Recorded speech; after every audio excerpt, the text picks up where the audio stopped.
Just a few days prior to Halloween in 2018, a young girl was excitedly preparing for a night of trick-or-treating. This day is one of the highlights of childhood, the rare occasion when zombies stroll alongside Disney princesses and Marvel superheroes. For this one special night, you can transform into anyone you wish, and the abundance of free candy only adds to the joy of the occasion. 3-year-old Addison eagerly awaited her mother to join her and her father so she could proudly display her costume and gather candy. However, when Addison's mom failed to arrive for their trick-or-treating adventure, the family realized something was terribly wrong. When the harsh truth was revealed, Halloween would forever lose its festive spirit. Let me introduce you to Lauren Kidd and her family. To do that, I need to take you back in time to introduce Lauren's parents, Joe and Krista Kidd. They are both incredibly charming, and their chemistry as a couple is even more delightful. In 1992, Krista had moved to Tulsa, Oklahoma, as a 23-year-old single mama of her 3-year-old son, Joshua. She had just landed a job at an apartment complex as a leasing agent, and one day she crossed paths with 22-year-old Joe Kidd while he was working at the complex's fitness facility. They hit it off. Joe accepted Krista's son as his own, and they became a little family of 3 and ultimately got married. Now 3 years later, Krista had some exciting news. She was pregnant. Of course, with this being Joe's first child of his own, there were so many emotions running through him. He was scared, he was excited, he was wondering if he was ready for this. But soon enough, the time had come. The couple welcomed little Lauren Ashley Kidd into the world on December 5th, 1996, just a few days before Krista's own birthday on December 11th, and 20 days before Christmas. Krista said that Lauren's birth was the best birthday and Christmas gift combined that she could have ever asked for. She thought her newborn looked like a perfect porcelain doll. Everyone in Joe's family was waiting for Lauren's arrival. She was Joe's parents' first granddaughter, so it was a very special time for them. Joe's dad, Dustin, who was known as Dusty but called Pawpaw by the family, was just the best with kids. He was the type of grandpa that did everything for his grandchildren, not just teaching them things, but just loving on them so much. Even Joshua, who wasn't Joe's biological child, was treated like family, and he loved Pawpaw. So did little Lauren. There's a home video from a visit they made to Mumford, Tennessee, to Pawpaw's in April of 1998, right after Lauren had turned 16 months old. How precious is this video of her just jumping on Pawpaw, and he is just loving every moment.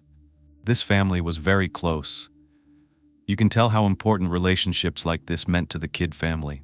They truly valued the love that they shared with one another, and life was good, until change came a year later in 1999.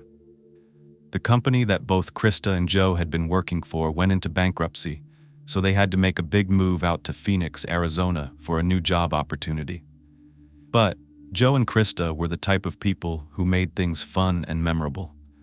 They knew this was going to be hard on their family, so instead of making it a work-related move, they looked at it like an adventure, a family vacation that they called their working vacation. Here's a cute picture of Krista, Joe, Josh, and Lauren on that vacation. A 1,000-mile road trip, and they weren't in a rush. They took their time, took in all their new surroundings, being tourists in their new home. The kids had never seen mountains before. The weather was different, the view was new to them, and little Lauren was adventurous. Like many children that age, everything new was exciting. She was pointing at everything and asking, "Mama, what's that? What's that?" They were documenting everything with pictures and home videos. It wasn't easy moving far away from everything that they were used to, but they made the transition as easy as possible. Lauren was a very active little girl. She loved to sing. She was actually a very good singer from a young age, and she also developed a love for sports. She thrived playing soccer and was absolutely fearless. She started playing when she was only 4 years old, and her favorite position was actually goalie. Krista was kind of surprised because, the ball was coming flying towards Lauren, but she had no fear. She loved it. She was in her element. She, of course, had that sense of adventure, and I want to show you this cute little home video of Joe interviewing Lauren about one of her big games. Joe was so proud of his little girl. He was beaming watching her get into the sport. Lauren made an impression on the field. All eyes were on her. But before the family could truly settle in, they decided they wanted to be closer to family once again. In 2002, they picked up and moved all the way back to Tennessee to be close to Joe's father. That's where Lauren started kindergarten in another new place. Still being as young as she was, this transition was easy for her. She was excited. She had her cute little Barbie backpack on. She gathered up all her school supplies, ready to take on another new adventure. Mom was always there to document every moment, and I'm sure she was very glad that she did. Krista asked her how it went, and here is Lauren's response. "Where's your first day at school?" "It was great. All right, we took pictures, and whenever it was time to go home, I even got a treat." You can hear Joe's voice as he's putting on Lauren's seatbelt. He's just wonderful as he's listening to his little girl, excited as ever, as she's asking politely if she can eat her treat on the way home. "It's in my backpack." "All right, wonderful. Can I eat it on the way home?" "Sure." Most of us either remember being that little because our parents also made these videos, or because we made them for our kids. But for now, it was all happiness. Lauren looked so much like her mom with those almond-shaped eyes and the high cheekbones. They were like twins. But there was another little mini-me coming because Krista was pregnant with her and Joe's second child that year. That ultimately made the family decide they needed to be closer to Krista's family so that they could get help with the kids. Now having 3 would prove to be a lot more work, with 2 needing to go to school and a newborn coming. It was a lot, so they made the hard decision to relocate back to Oklahoma. With Lauren just settling in back in Arizona, to move to Tennessee to be close to Pa, and then to realize they would be moving once again, it was tough on her. It would be tough for anyone. They actually say the stress of moving is as bad as a divorce or death when it comes to all the emotions and changes. I know it comes with a lot of stress, but I beg to differ on it being as bad as losing a loved one. I bet any of us would agree to move anywhere to not have a loved one pass away. But I understand stress-wise, it's difficult. I hate moving myself, but the kid family knew that it would be best for them, even though Lauren wasn't dealing very well with all the change. By the fall of 2002, her little brother Dustin was born. Krista went into labor on October 25th, and by the next day, around 2 p.m. on October 26th, little Dustin was born, named after his papa. Lauren was so excited. She was so happy when she found out she was getting yet another brother. She loved her brothers. She was very protective over them. She cared for them and developed a strong bond with them. She loved being their sister. Halloween was a favorite holiday for Lauren and her siblings, and Krista always made it special, even more so once Dustin's birthday was so close. It's perfect because everyone is in the spirit. They all get dressed up and get into character. And look how cute little Dustin is right here as Tigger. Lauren was Snow White, and she always loved dressing like a little princess, which is fitting since, to her father at least, she was the closest thing to a real-life princess. To say that Lauren was a daddy's girl would be an understatement. She was his everything, and he was hers. She hangs on her father with her tiny arms wrapped around his neck in a hug that reveals the love and trust that she placed in her daddy. As a family, Halloween was a time when the kids really came together.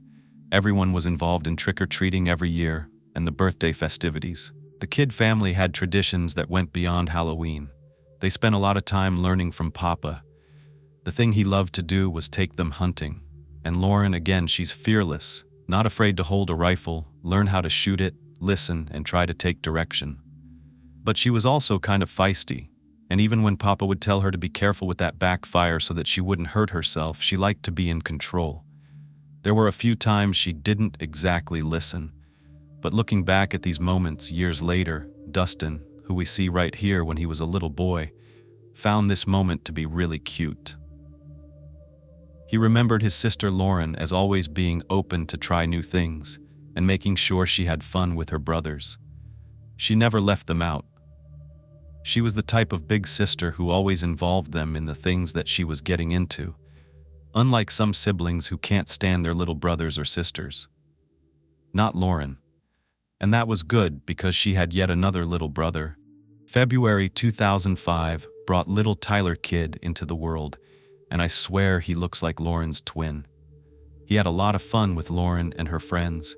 They treated him like their own little baby boy, but actually, they would dress him up in girls' clothes and even put makeup on him. When Tyler got older, one of Lauren's friends came up and was like, "Oh my God, I remember you. I used to dress you up and put makeup on you." As embarrassing as it was a cherished memory. Lauren adored her new little playmate and couldn't get enough of dressing him up and transforming him into her own living doll. By this time, the family had a lot keeping them busy with 4 kids running around. But one thing was stable, and that is where they were living. Broken Arrow, Oklahoma. Broken Arrow is a city in northeastern Oklahoma. It's actually the 4th largest city in the state, with a population of around 115,000 people. So it's not really a small town, and it's the largest suburb of Tulsa. Another fact I found quite interesting, considering we're talking about a murder, is that Broken Arrow is known as the safest city in Oklahoma. Yep, it's true according to Google. But cities don't kill people. People kill people. And you can never predict who will be living in your safe city. Broken Arrow is also one of the best and most affordable places to live in America for families, and it seemed like the perfect place for the Kidd family, a place where they could raise their children. They were truly doing their very best to give them everything they needed. I actually wondered what this area was known for, because it definitely had the city life, but there's also a lot to do outdoors. Here's a video of the kids spending time swimming. There's Lauren in the foreground. She's 12, almost 13 here. It's 2009, and when I zoomed in on Google Maps, there were so many homes in this area, but it didn't actually look like there was anything else. Just a bunch of neighborhoods. I mean, yes, there were nature parks, museums, and restaurants, the usual, but I could see how this could get a bit boring for older kids. And well, Lauren was definitely going through a bit of a rough patch at this age. It's an in-between age you're in. Middle school, you've got hormones, the uncertainty of just not fitting in and just coming into your own. Unfortunately, Lauren was having a hard time. Her mental health was suffering. Krista wanted to help as much as she could, so she brought her in for an evaluation with the doctor, who ended up diagnosing Lauren with ADHD. I'm sure that you've heard of ADHD, and maybe you even suffer yourself. It's a condition that affects someone's ability to concentrate and sometimes control their impulses. To help Lauren, she was placed on medication to mitigate some of these symptoms. But instead of helping her, the medication started to change Lauren's personality. Rather than the outgoing and playful child she once was, she became withdrawn and quiet. Her mom said that Lauren's essence just faded away. What made Lauren seemed to become subdued, and slowly she began to drift away from her old group of friends. Trying to find a place to belong was really hard that year. It was hard for her to navigate these shifting dynamics, and life would get even worse for the then teenage Lauren. This really was hard. I don't know if you remember this, but in 2009, the swine flu pandemic hit. It was the H1N1 virus, and it was a scary time, very similar to what we saw with COVID, but of course on a somewhat smaller scale. Children, young adults, and the elderly were the most affected, and unfortunately Lauren contracted it, as well as Dustin and Papa too. Sickness is no joke, and in 2009, this flu was devastating. It swept across the world and killed more than 284,000 people. Much like the 2020 pandemic, the swine flu affected so many families. They were torn apart because of fatalities. And sadly, Papa was taken away from Lauren and her family. He didn't make it through the swine flu. If Lauren's mental health was suffering before getting sick, you can only imagine what being ill and then losing someone so close to you would do. The kids were just sitting in the driveway one afternoon when Joe pulled up. That's when he gathered them around and broke the news to them that Papa had passed away. They could not believe it. They did not want this to be true. He was never coming back. They'd never get to hug him or learn from him again. It was just horrible, and just like that, Lauren had lost one of the major male figures in her life. The whole family felt a void that just could not be filled. Being a teenager is hard enough, but adding a devastating loss while on a mood-altering medication did not make it any easier for Lauren to navigate these very difficult times. Here's a family pictures from 2010. Lauren is holding a ghost-shaped piñata for her brother's Halloween birthday bash as he was turning 8. He's blindfolded, and he's trying to hit it. Of course, Lauren is messing around. She's pulling it up, making it harder and harder for him while everyone is laughing and carrying on. But you hear Mama in the background while Joe was there guiding Dustin. Krista says, "Lauren, come on, you've got to make it easier. It's got to be doable for him. Lauren, come on, it's got to be doable." This may seem like normal teenage antics, but behind this small action, there was actually a lot of pain. Lauren was keeping something from her family. She was looking for ways to manage her emotions, and like so many troubled teens, she turned to self-harm. Now I want us to be sensitive to this topic because it's not always understood, and that's why I'm here. I like to shed light on these things, to humanize them and the people that are facing these hardships. I researched it and it made sense. After learning why people do it, they want to feel in control of something when their life is chaotic. It usually starts when a devastating event occurs, or it could be other trauma, physical, sexual, bullying. Many things can result in individuals turning to harming themselves. It usually starts small, a little cut here and there on the thigh or on the arms, somewhere you could hide it with clothing. I read that sometimes it makes a person feel alive, to remind themselves that they're here, that they can feel, and the pain makes them realize that they still exist in this world, where they may feel very insignificant and misunderstood and scared. Lauren began cutting herself. She was cutting on her arms, and despite her best efforts to conceal what she was doing, Krista became aware. She knew Lauren's secret, and she urged her to please stop. It was really hard for Krista to understand. She had this image of her beautiful daughter in her mind, and she couldn't make sense as to why Lauren would essentially desecrate her body. And that's fair. I think many of us can understand that. Being a parent and being afraid for our child, and maybe also feeling like a failure. Krista continued to photograph the family, but this time it wasn't her daughter smiling and happy. It was darker and sadder. It was close-ups of Lauren's self-inflicted wounds. Krista was watching Lauren. Every few days, she would make Lauren roll up her sleeve and show her her arm, and she would take pictures because she wanted to know if there were more as the days went by. While Lauren complied with her mother's wishes, she started to grow frustrated at the scrutiny. She was convinced that she had everything under control. She didn't need any help from her mom. She thought that Krista was being overbearing and overreacting, trying to control her. She didn't think this self-harm was a big deal. As Lauren was a teenager, and I think we all know that when you're a teenager, you think you know everything. That can be scary as a parent, knowing that our kids think that they know best when we know that they don't. This was a very trying time for the family, and while Krista and Joe were doing what they thought was right in supporting their little girl, they were already many steps behind. They just didn't know it. It didn't seem to make sense to Krista, but Lauren was hiding a darker secret, one that was the catalyst of this whole situation. She would tell her parents not to worry, that she was fine and would figure it out, but she really wasn't. She just became more and more upset as her parents tried to do their best to help.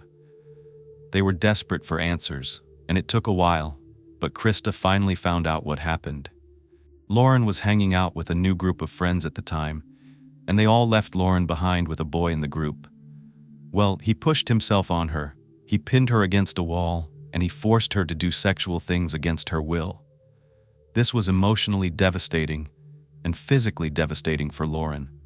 She was so young, she didn't know how to deal with it. She was so embarrassed to tell her parents what really happened, and I'm sure that you can think of all the terrible feelings that come with something like this. Lauren hid the secret from everyone, but once Krista became aware of everything, she really felt terrible. She tried to convince Lauren to see a therapist to get help, and finally, she did. Things started to look up. The next couple of years went really well for the family. Lauren got better, she was happy again. She was making friends, and one of those friends was named Dylan.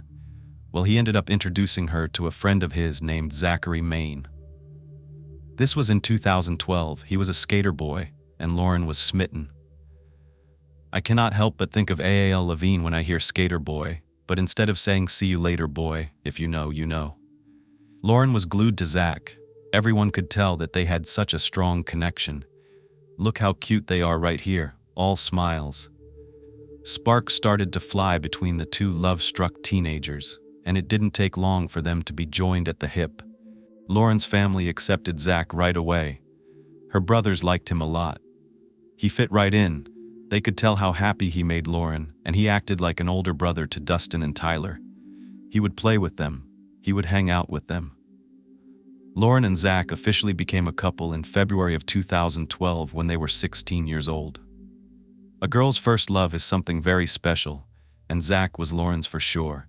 If there's anything true about teens being in love, it's that they are bound to make some pretty impulsive decisions. But Zach and Lauren's impulsive decisions weren't about, sneaking a kiss underneath the bleachers at school. No, these two decided to take their impulsiveness and love to a whole new level. One day during Lauren's senior year of high school, her father, Joe, returned home from work for lunch and came home to find Lauren and her friends carrying boxes from her room outside. Well, of course, I think he had a sneaking suspicion about what was going on, but Lauren told him matter-of-factly that she was moving out and he couldn't stop her.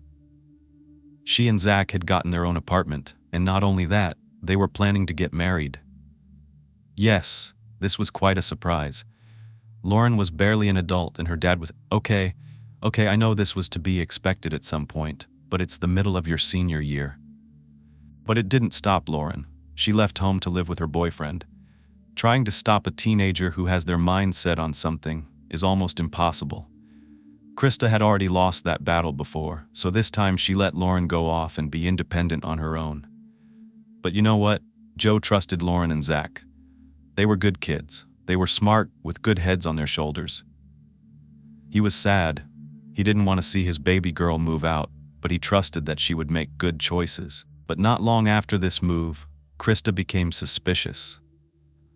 It's always said that a mother's intuition never fails, and Krista's intuition was telling her that there was something up with her daughter. She thought that Lauren might be pregnant, and that was why she was rushing everything.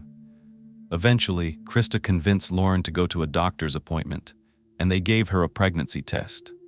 Just as she suspected it was positive, Krista's intuition was spot on. On March 22, 2015, Lauren gave birth to a beautiful baby girl named Addison Nicole Main. Some parents may be disappointed or mad about their teenage daughter getting pregnant and having a child, but Krista and Joe were overjoyed with Addison's arrival. Joe said that watching his daughter bring another little girl into this world was amazing, and it didn't stop Lauren from achieving her goals either. Just a few months after giving birth, she graduated from high school, and it was a significant milestone in her life. It marked the end of one chapter and the beginning of another. She had told her mom when she was moving out that her intention was to graduate, get married, and get a job, and she was on her way to fulfilling those promises. By the next year, on July 16, 2016, Lauren and Zach got married, and it was such a happy day for them and for Lauren's family. They both looked absolutely stunning. Tyler remembers seeing his big sister in her wedding dress with her pretty red hair and just being in awe of her beauty. Zach was smiling from ear to ear. He was just looking at his bride. So much happiness. They were now Mr. and Mrs. Main. They spent their honeymoon in Branson, Missouri. They spent their honeymoon in Branson, Missouri. In the Ozark Mountains, where they visited Silver Dollar City, which is an over 60-acre amusement park. I see why Lauren and Zach would love this. It looks like so much fun, especially right now in the fall with their harvest festival going on. Zach and Lauren really liked this fun house called Grandfather's Mansion. There were a lot of optical illusions, and here's Lauren and Zach in front of this leaning mirror. But Lauren mentioned in a post on Facebook that she appreciated the cave. She said there was so much history and gorgeous structures that she couldn't wait to visit again. And here's a picture of her and Zach inside. So how does everything in Lauren's life go from being so perfect to so perfectly heartbreaking? Everything was falling into place. That's why stories like this are so frightening, because in this moment, life was so good. Everyone loved each other. So how does it all go so wrong?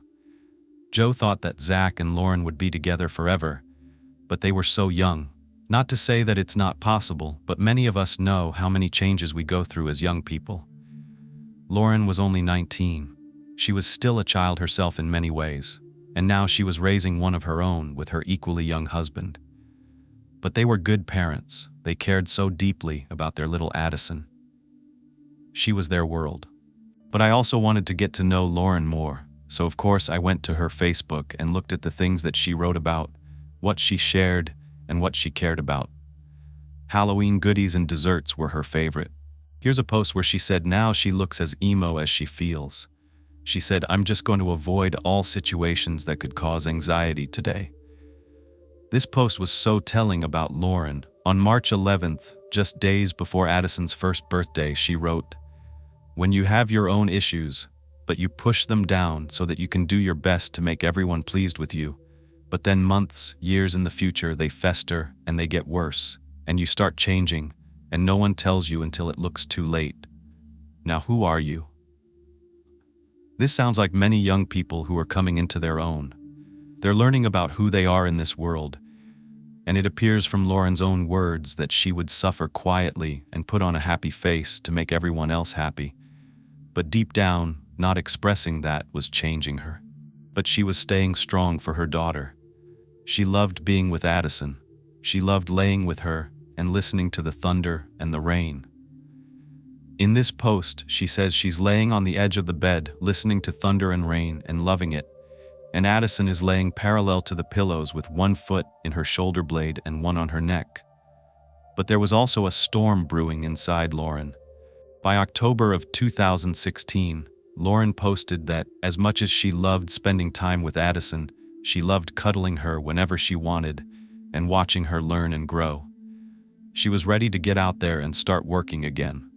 She shared an article in this post about the isolation that mothers feel staying home. She began looking for a job, and she and Zach were also looking for more ways to save money. That's when the idea of living with another couple they knew from high school came up. They knew a guy named Konner Brunner and his girlfriend, Alexandra Finley. So the four of them decided to get a place together. That way, they could split the rent and afford a bigger apartment with more amenities and room for Lauren, Zach, and little Addison. This right here may have been the complex that they lived in. Lauren was so proud of herself, the apartment, her silver car.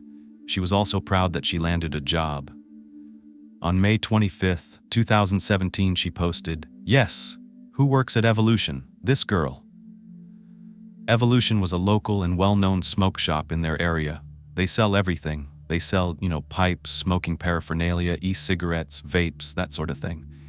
It was no secret that Lauren enjoyed smoking with her friends, and they frequently went to the store, so she was excited to work there.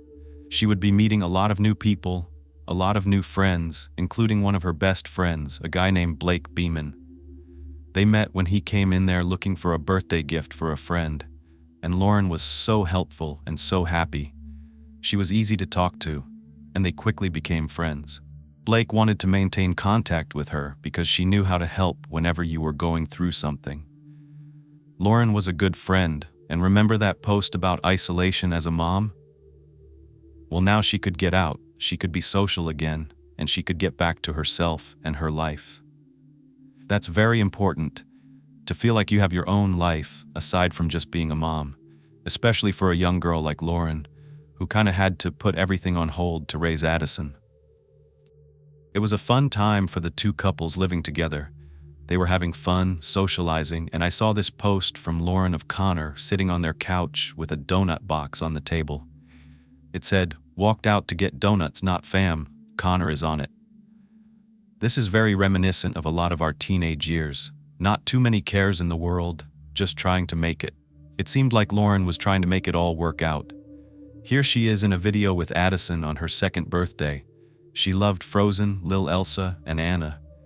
Everyone doted on Addison, Lauren and Zach, of course, and Zach's parents, Joe and Krista. They loved that little girl so much. But reading Lauren's Facebook post, you can definitely tell she was hinting at something. This one said that rereading the same chapter over and over again will not tell you the full story. And isn't that the truth? That was May of 2017, and just a few weeks later, She posted a video about explaining depression to your mother. She said that it made her cry. She couldn't stop crying watching that video. She also changed her hair color. This was her dark era. She wore the dark lipstick and makeup, and it was almost like an outward expression that Lauren was changing. Her mind was changing, her choices were changing, and as much as she loved Zach, they were drifting apart. The more Lauren came into who she was at the time, getting to know herself a little better, meeting new people and broadening her horizons, there was friction between her and Zach. It's particularly hard when there's a child involved, but a breakup was definitely on the horizon. Maybe the strength to break up with Zach came from a change that she watched her friends go through. Konner and Alex broke up a couple of months before this, and Alex had moved out. Knowing that this happens and that you can get through it, made it easier to decide to do it for herself. It was hard, but ultimately, Zach decided to leave the apartment and go back to live with his mom, taking Addison with him. He definitely wasn't happy. This is not what he wanted, but he had no choice. They were young newlyweds, still growing as individuals while simultaneously trying to grow as a couple with a child. As if that wasn't enough to deal with, they had to grow into their roles as parents. Now, all of this would put a strain on even the strongest relationships. In 2017, the space between them just grew too wide. They couldn't reconcile. So, they called it quits and filed for divorce. Even when the breakup had already happened, things were getting tumultuous, especially when one of the parties moves on with someone new. There's no doubt that Lauren was a very beautiful girl. She was also intelligent, funny, kind, and she was a great mom, so it's no surprise that it didn't take her long to find love again. However, the fact that she had moved on isn't what caused another rift between her and Zach. It was who Lauren decided to move on with that caused a really big issue. As it turns out, Lauren had found love pretty close to home. In fact, it was in the same apartment. Yes, she and Konner, the roommate that Lauren and Zach moved in with. Well, you know what? This is all too common. You've got someone there already. Lauren and Konner already knew each other. They lived together, they were there for each other, and they were both going through breakups. They got close. Konner made Lauren extremely happy. He got her. They clicked, and he was also great with Addison, who already knew him from having lived in the same apartment with him and Lauren, as well as Alex and Zach. It made sense, and it wasn't much of a surprise to people who knew Lauren. But for Zach, it was devastating. When something like this happens to someone like Zach, who is on the receiving end, all they can really think about is going back to all the times that Konner and Lauren were together when they were all living together. It can start to drive you crazy. You're just replaying it over and over again, thinking, were they planning this all along? But that doesn't change anything. It just seemed like Lauren and Konner found the cure to their broken hearts in one another. Zach was understandably very upset, and Lauren was honest with him. She told him that she was in love with Konner. She didn't want him to find out from somewhere else. What made it worse is that Zach never really liked Konner to begin with. Before he started hooking up with his now ex-wife, Lauren remained in the apartment that she used to share with all of them, except now she was there with Konner, and they had it all to themselves. Lauren and Konner started to live their new lives together. The divorce was finalized in September of 2017. Lauren and Zach had joint custody of their 2-year-old daughter Addison, and they would switch every week, trying to co-parent as best they could for their daughter's sake. The thing is, there was another reason that Zach wasn't fond of Konner. He used drugs. And of course, because Lauren was close to him, she began doing drugs as well. This put even more of a strain on everything. It's hard enough to co-parent, but then you've got partying in the mix, drugs, and a new relationship, along with heartbreak. It was just a lot to deal with. There were arguments between Zach and Lauren, between Konner and Zach, and between Konner and Lauren. Everything was just a mess. But let's not forget they're still young. So there's no surprise that there's drama. Even at any age, this would be a lot of drama, and they like to go out. They like to socialize, bringing even more people into the mix and more drug use. Lauren's family didn't know what to think. Maybe this too shall pass. But Konner and Lauren were still together a year later in the fall of 2018, and nothing had really changed. Except Lauren. She had an entirely new group of friends with whom she did drugs, hung out, and partied on a regular basis. This included a close friend she met in early 2018, Shauna Jordan. They connected because they had a common interest in partying and smoking pot together. They had a lot of fun together, and they weren't always being good girls.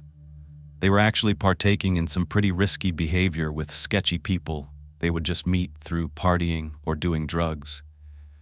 It definitely wasn't the safest situation that they put themselves in. Now that Lauren was 21, she also went out and started drinking, going out even more and meeting more people to smoke with. She also started experimenting with harder drugs. It was a dark time for her and her friend Shanna. Shanna said that they were in a very negative state of mind at the time. Around this time, Lauren had this other Facebook profile. The name was Violet ARA, and the bio said, "Did System of 4, we have a 3-year-old daughter, currently working at Waffle House." Now, I looked this up and I might be mistaken, but I looked up did System of 4, and apparently did refers to dissociative identity disorder, and a system in relation to did is actually a group of 2 or more personalities or identities in one person. Some people refer to these different parts of their identity as alters, and it seems to make sense considering this sort of an alter ego profile of Lauren. She's got the dark hair and the dark makeup, and she says, "We have a 3-year-old daughter," which could reference her alters as a collective. I don't know if she was actually diagnosed with did, but it doesn't matter. What does is that we can see from this evidence that Lauren was definitely dealing with a lot. She had a lot going on, trying to still find herself. Let's jump to Friday, October 26th of that year, 2018. It's Dustin's birthday, and that day, Lauren had made plans with her mom, Krista. Lauren was going to get picked up from work by Krista and go over to her parents' house, but instead, Konner dropped her off that afternoon, and she spent time with her family. Well, being there was difficult because Krista could tell that things were not great with her daughter, and like many times before, she was just trying to help. She wanted Lauren to confide in her, but instead, Lauren shut down. She got upset. She thought that Krista was just prying into her life, and she was an adult now. She could figure it out. So they get into an argument, and she ends up storming off and leaving. What Krista didn't know in that moment is that that would be the very last time that she would ever see her daughter. The next night, Saturday, October 27th, Krista gets a phone call from Lauren's friend Blake. Blake tells her that Lauren is nowhere to be found, and he finds it odd because she was supposed to meet up with her ex, Zach, and little Addison for a trick-or-treating event, and she never showed up. When Krista heard this, she got a really bad gut feeling. We know that Halloween is a family tradition for them, and Addison was the most important person in Lauren's life. She wouldn't just not show up for something like that. Krista wanted to understand what Lauren had done that day, so Blake started to explain. He said that earlier that day, he met up with her. They hung out for a bit, and then he gave her a ride to a gas station nearby, where Lauren told him that she was going to get picked up from some guy named Mike West. Apparently, this Mike guy was a tattoo artist, and he did work out of his house. Lauren and he were designing a tattoo together, and then she was going to get it done that day. After this tattoo session, Blake was supposed to pick Lauren back up around 6 p.m. so that she could go meet up with Zach and Addison that evening. Well, Blake starts texting Lauren a little before 6 p.m. asking for an update, and she responds.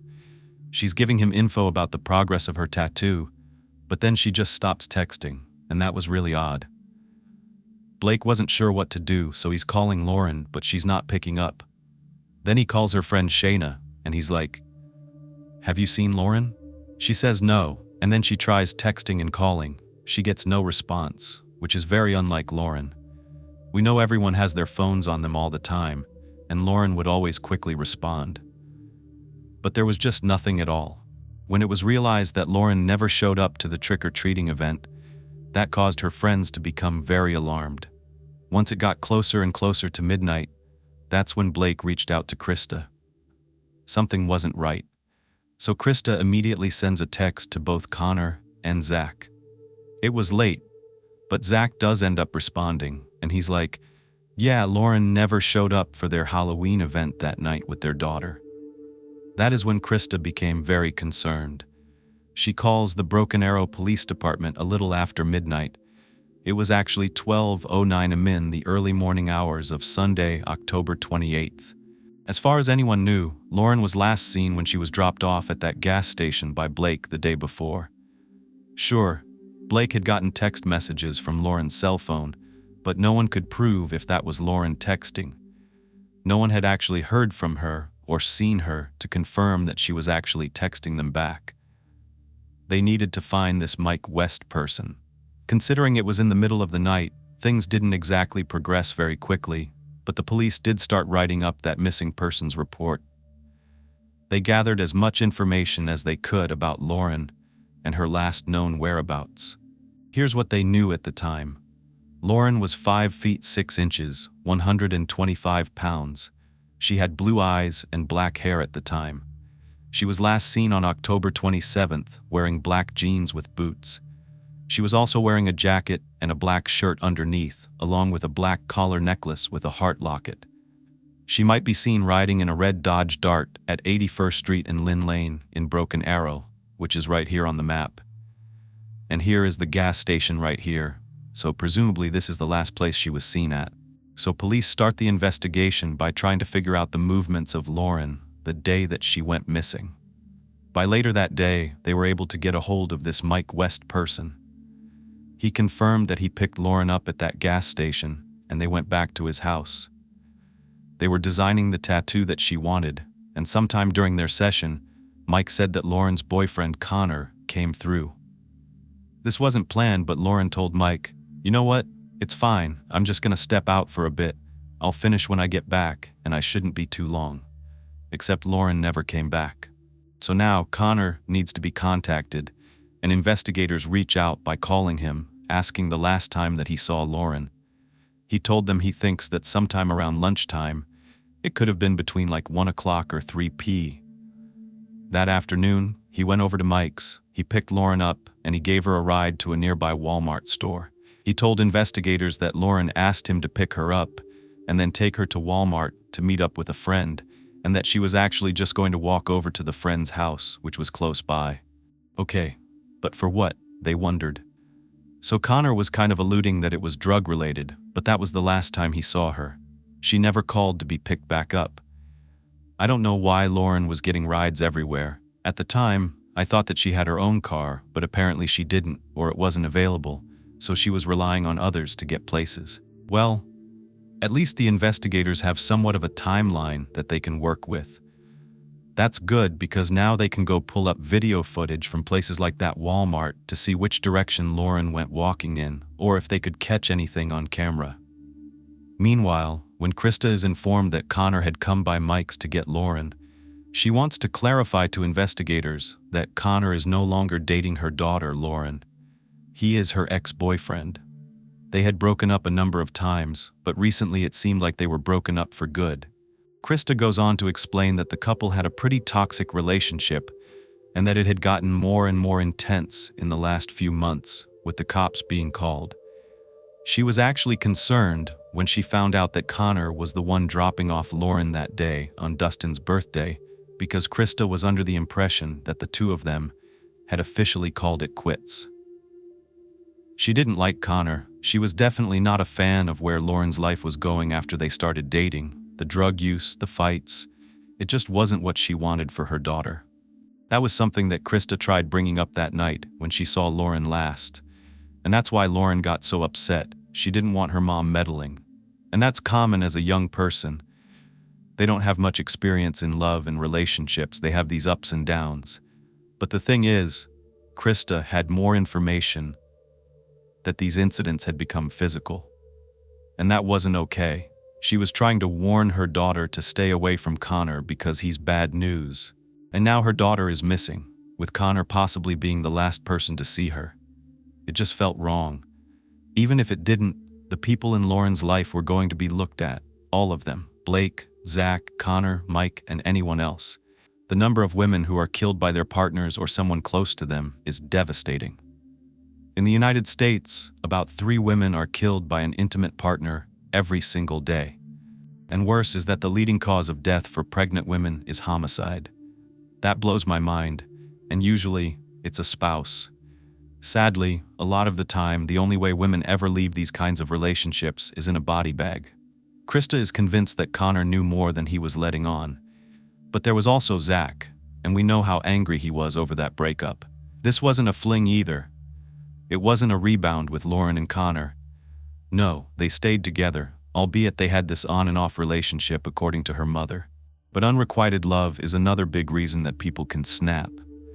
Zach might have thought, if I can't have her, then no one can. But the only direction investigators could go in was to pull that footage from the Walmart. Here's some of it. There's the parking lot from different angles. They scrubbed through it around the times that Konner provided, but they don't see him, they don't see his car, and they don't see Lauren anywhere. Could they have been out of view? Maybe. But they really do not have much to go on here. No one knows where Lauren went, and the search continued for days without any sign of the young mother. And it's said, and we've heard it many times, those first 48 hours after a person goes missing are critical. After those 48 hours pass, the chance of finding a missing person alive becomes smaller and smaller. Those hours seemed like an eternity for the Kidd family, and as time went on, their hope of a positive outcome in this case started to dwindle. Halloween, a once happy tradition for this family, became too much. Now it was haunting, the reminders of death and tragedy with every passing trick-or-treater in their ghostly costumes. Without Lauren, the darkness of that night was thicker than usual. The wind was more chilling. Where was she? They didn't have a clue until a couple of days following Halloween when an anonymous tip came in. Someone who was supposedly a friend of Konner said that they were hanging out with him on Halloween night. And at first, they might have thought it was fake blood, but they saw what looked like blood inside Konner's car. This wasn't for trick-or-treating, and it wasn't for Halloween because he was trying to hide it using seat covers. When they asked Konner about it, he said that he actually hit a dog and had to transport it inside his vehicle. He just didn't have a chance to clean up the mess. That sounded really suspicious, but at the time, this person wasn't aware that Konner's ex-girlfriend was missing. Now, knowing everything that they knew, this seemed like even more of a connection and not a coincidence. When investigators got this information, they ran a background check. I don't know why they didn't do this earlier, but they found out that Konner was previously charged with misdemeanor domestic battery and obstructing an officer. This was in the previous year, in February. It was an altercation between him and Lauren, but these charges were dismissed in April because Lauren never showed up to court. We know that many times in domestic situations, the partner who is being hurt will dismiss the charges because they end up going back to their abusive partner, and then the cycle continues. By the time Konner and Lauren broke up, he had already made his way into yet another relationship, and he seemed uninterested in his missing ex-girlfriend. Now, what happened to her? Now we're hearing that there was blood in his car, on the passenger seat and on the floorboards. With this new information, the investigators requested a search warrant for Konner's cell phone, his car, and his DNA. They were trying to get in touch with him while they waited for those warrants to come through. They asked him, "Hey, would you mind coming down to the station and giving a formal statement on record?" He agreed. So, they're sitting down with Konner, and we have some audio from this day. He tells them what we already know. He says that he picked up Lauren and they were hanging out for maybe 30 minutes to an hour. It was on October 27th. I picked Lauren up and we were out for maybe 30 minutes or an hour. But he now changes part of his story. He said that Lauren was begging him to take her to Target. Why? Because she needed needles. His words, needles for drugs. Lauren's not here to defend herself or to refute any of this information, and he's making it out to look like she's in the middle of getting a tattoo, which she planned for a while, but then she calls him out of nowhere to go get needles. It didn't really make that much sense, but this is his story. After she tried to buy needles from Target, I was like, I'm not trying to support your drug habits. I don't want you to do that.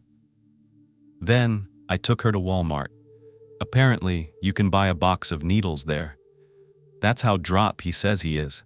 He's actually against it. He was trying to convince Lauren not to do drugs. He was trying not to support her bad drug habit. He didn't want her to do it. But if that was true, then why did he even agree to come pick her up? According to Blake, Mike West, and even Krista, the two were over.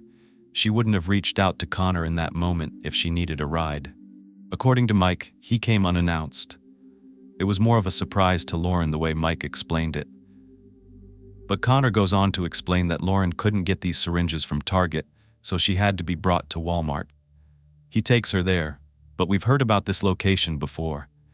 Apparently, he says you can buy a box of needles at this Walmart. So, he drops her off to do that. But why drop her off and not wait if you're her ride? Remember, the first time he spoke to police, he said that she was going to walk to a friend's house. So, the story is definitely changing, which is not a good sign. It's never a good sign.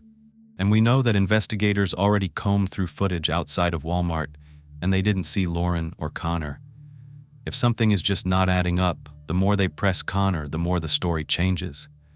Once again, it's just twisting and turning. Now he says, "Oh no, I didn't leave Lauren behind at Walmart. I took her to a friend's house to get drugs." But then, when she tried to get back in, she was doing drugs, and I kicked her out of my car. Because remember, he wants to be the good guy. He doesn't want to support this bad habit. He's against Lauren's actions, and he's kicking her out because he doesn't want anything to do with this drug habit of hers, and that's why he never took her back to him. He has no idea what happened to her, according to him. So his story is that after dropping Lauren off alone on the road, he drove around for a little bit, then he made it to work from 4 to 9 p.m., and he's currently working at a family video. I didn't know that in 2018 there were still video stores, but apparently this one didn't shut down until 2021, after, the pandemic.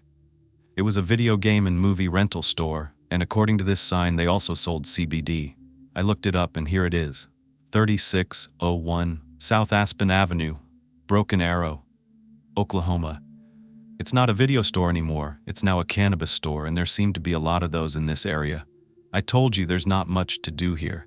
But remember that they now have Konner's cell phone, while they're able to look at the GPS location information to see where Konner was that day. And there's one moment around 6 p.m., close in time, 20, said he picked Lauren up from Mike's when he's around this area at 51st Street and Aspen, and he's there for about 10 minutes. But he never mentioned this to the investigators. This is about a 9-minute drive from where he worked.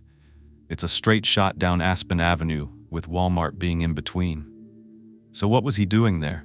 He also went to Walmart like he said, but that wasn't until 10 p.m. that night. Now we have this alternate timeline, so they go back and they pull footage from that Walmart surveillance around 10 p.m. on October 27th, and sure enough, they spot Konner, and he is with a girl. So could he have gotten his times mixed up? Is this him and Lauren he's seen coming through the doors right here? He's looking down at his arm, and he's got a blonde girl to his right. Even though Lauren does change her hair color a lot, this doesn't look like Lauren. She's a white female around his age. They seem very comfortable. They're walking around together, they've got a shopping cart. This young couple walks through the aisles of Walmart. It's a few days before Halloween, so the shelves are filled to the brim with plastic jack-o'-lanterns, fake spiderwebs, witches' hats, and all sorts of other festive decorations. But this couple wasn't there to buy last-minute Halloween treats. Instead, they filled their shopping cart with a couple of items of clothing and something else, something that stood out even more: cleaning supplies. They bought a number of different cleaning supplies. Why? Was it in anticipation of a Halloween party, or was it something more sinister? They're just playfully going down the aisles, and at one point, Konner is like riding the front of the cart while this girl is pushing it. They finally paid for their items and casually walked out the front doors. They were going about their night like they had no care in the world, as if they weren't on their way to clean up a bloody crime scene, as if a girl hadn't been killed that night. When this video is shown to people that are familiar with Lauren and Konner, they identified this girl in the video as Alexander Finley, which is Konner's other ex-girlfriend, the one that Lauren and Zach used to live with when they all lived together. Remember that? Why was he with her that night? Well, we're about to find out because they make contact with Alex and they ask her about this little visit to Walmart with her ex-boyfriend. She explained that that night, Konner reached out to her out of the blue on the 27th. He told her this story about how one of his guy friends was with him that night, and he got into an altercation, which ended in his friend getting shot. This friend asked Konner for a ride to the hospital, so as a hero, Konner stepped up and he came through for his buddy. He dropped him off at the emergency room, and now he's worried. He's waiting to hear back about his friend's condition. Meanwhile, he's got a bloody mess to clean up in his car. He was calling his ex to ask her if she wanted to come to Walmart and grab a few things with him and help him clean. For whatever reason, this girl agreed. I guess Konner's cute. Obviously women who have dated him think so.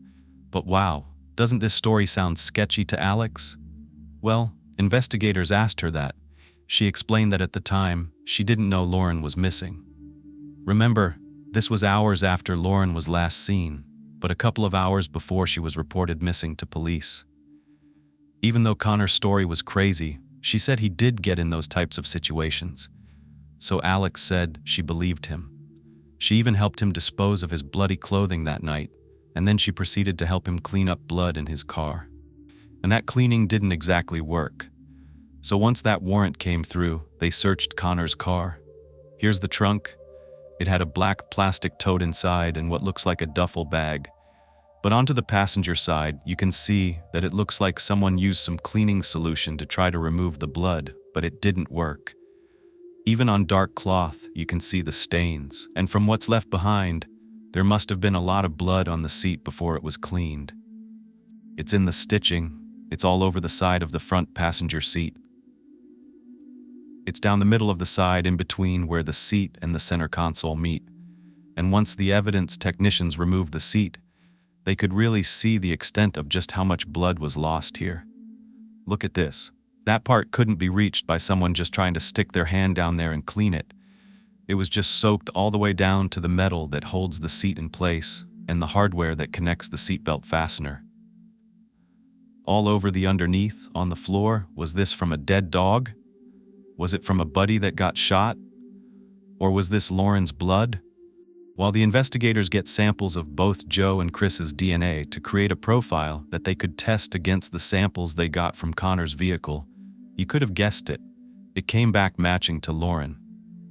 With this much blood lost, it was very unlikely that Lauren survived whatever happened in that car. So they confront Konner with all of this information, and he must have known that his story about Lauren leaving his car alive was no longer going to be believable. So what did he do? He changes his story yet again. He says that Lauren had asked him to drop her off to get drugs, and when she got back in the car, she said she needed help and that he needed to take her to another location. Nothing's making sense in the story at this point, by the way, so if it's sounding kind of all over the place, it is, because Konner is being caught in lies.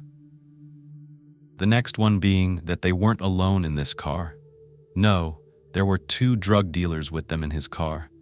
In the back seat, Lauren was buying drugs from them, and something went wrong. She began to yell at them. The police were not buying this new story that Konner was trying to sell them, but like with most lies, there might be some truth to the story, so they needed to take a closer look. Many times, when a suspect is trying to get away with a crime, they confess to smaller crimes, and they offer little breadcrumbs of truth which they conceal within their stories. And it quickly became clear that that's exactly what Konner was doing. They asked him, well, what happened next? Did these men hurt Lauren? And Konner was like, yeah, one of them pulled out a gun and they pointed it at Lauren's head and they shot her. Wow. And he goes on to say that this drug dealer was going to shoot Konner too, but instead he goes, no. He tells Konner to drive so that they could get rid of Lauren's body. And where might that have been? Well, he mentions an address to investigators, and they had heard it before, 51st Street in Aspen. Conveniently, that's a straight shot from where Konner works on Aspen Avenue. This is the same place where his GPS had him sitting idle for at least 10 minutes, around 6 p.m. on October 27th. The investigators ask, where can we find Lauren? And Konner just says, "Behind the coming G store, this one right here." So they press him further and ask, "Where is she?" And he literally says, "The trash can." He says it so casually, like he's talking about throwing away some garbage, the trash can. The investigators are trying to get clarification. They're like, "Do you mean a dumpster?" Penupstex. And Konner's like, "Yeah."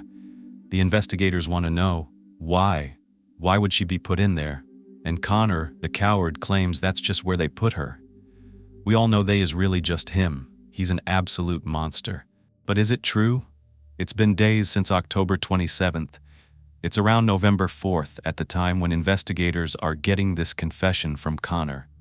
Trash is picked up regularly, especially from places like gas stations and convenience stores, and they fear that if this is true, then Lauren could be long gone. This is one of the worst parts of this story. They rushed over there to the come and go, and this is a picture from the front of that store. When they go around back, they don't find a trash dumpster.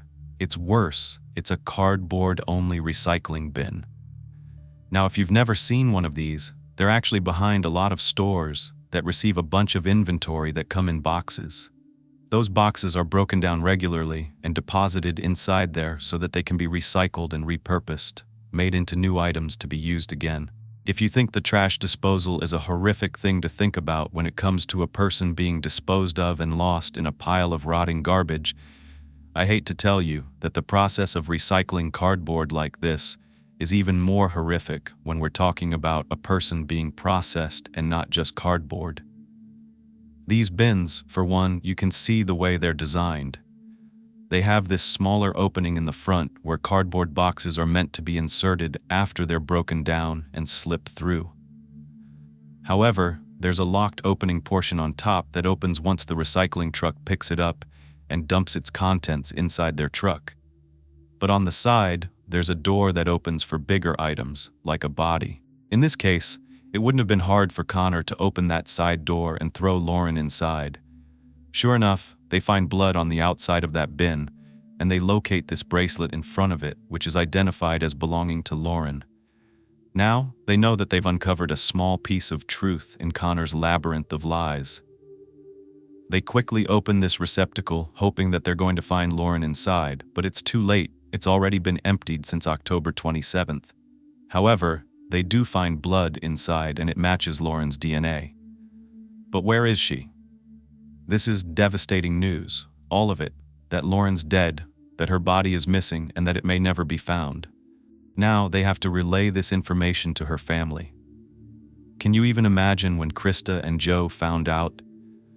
Krista said that their worst fears were confirmed. They broke down. Her mom said she didn't get a chance to tell her goodbye. She didn't get a chance to say she loved her. She didn't get a chance to give her a hug because she didn't know that that was going to be the last time she would see her. Investigators didn't believe Konner's story. They didn't think drug dealers did this, but that was the information they had in that moment, and that is what they relayed to Lauren's family. But then, Crystal let it be known that when they heard that Konner was the last person with Lauren, they knew this was probably not going to end well, that Konner was dangerous, and that he and Lauren had domestic calls with police several times. She knew he was bad news, and she just couldn't believe this was real, that she would never see her daughter alive again. She said that all the things she had talked about with Lauren, everything she wanted to do in her life, would never happen. When Joe heard, he got up from the table and hit the wall. He fell apart. He was in tears. He just lost it. His only daughter, his little princess, she was never coming back. He said that Lauren was a wonderful person, that she had a full life ahead of her. She didn't deserve this. When the news got to Lauren's ex-husband, Zach, the father of their daughter, he said he was devastated. He said, "I kept telling her that he was not a good guy, that she could do so much better. It's just too bad that Lauren couldn't get far enough away from this man." By November 5th, investigators were trying to get Konner to confess that he was the one who killed Lauren and to stop placing blame elsewhere. So they questioned him about why he wasn't shot, and he told them that they'd have to find the drug dealers and ask them. But investigators were like, "How are we going to find a fictitious person?" Konner kept up the ruse, saying, "They're not fake, and he's not lying." When they asked him to give them the drug dealer's numbers, he couldn't. He expects them to believe that these two unknown men got in the car and that he's never once exchanged a text or a call with either one of them, and neither had Lauren. But the investigators finally broke him down. They told him they think what really happened was that something went on between Lauren and Konner in that car, and that it escalated into Konner killing Lauren.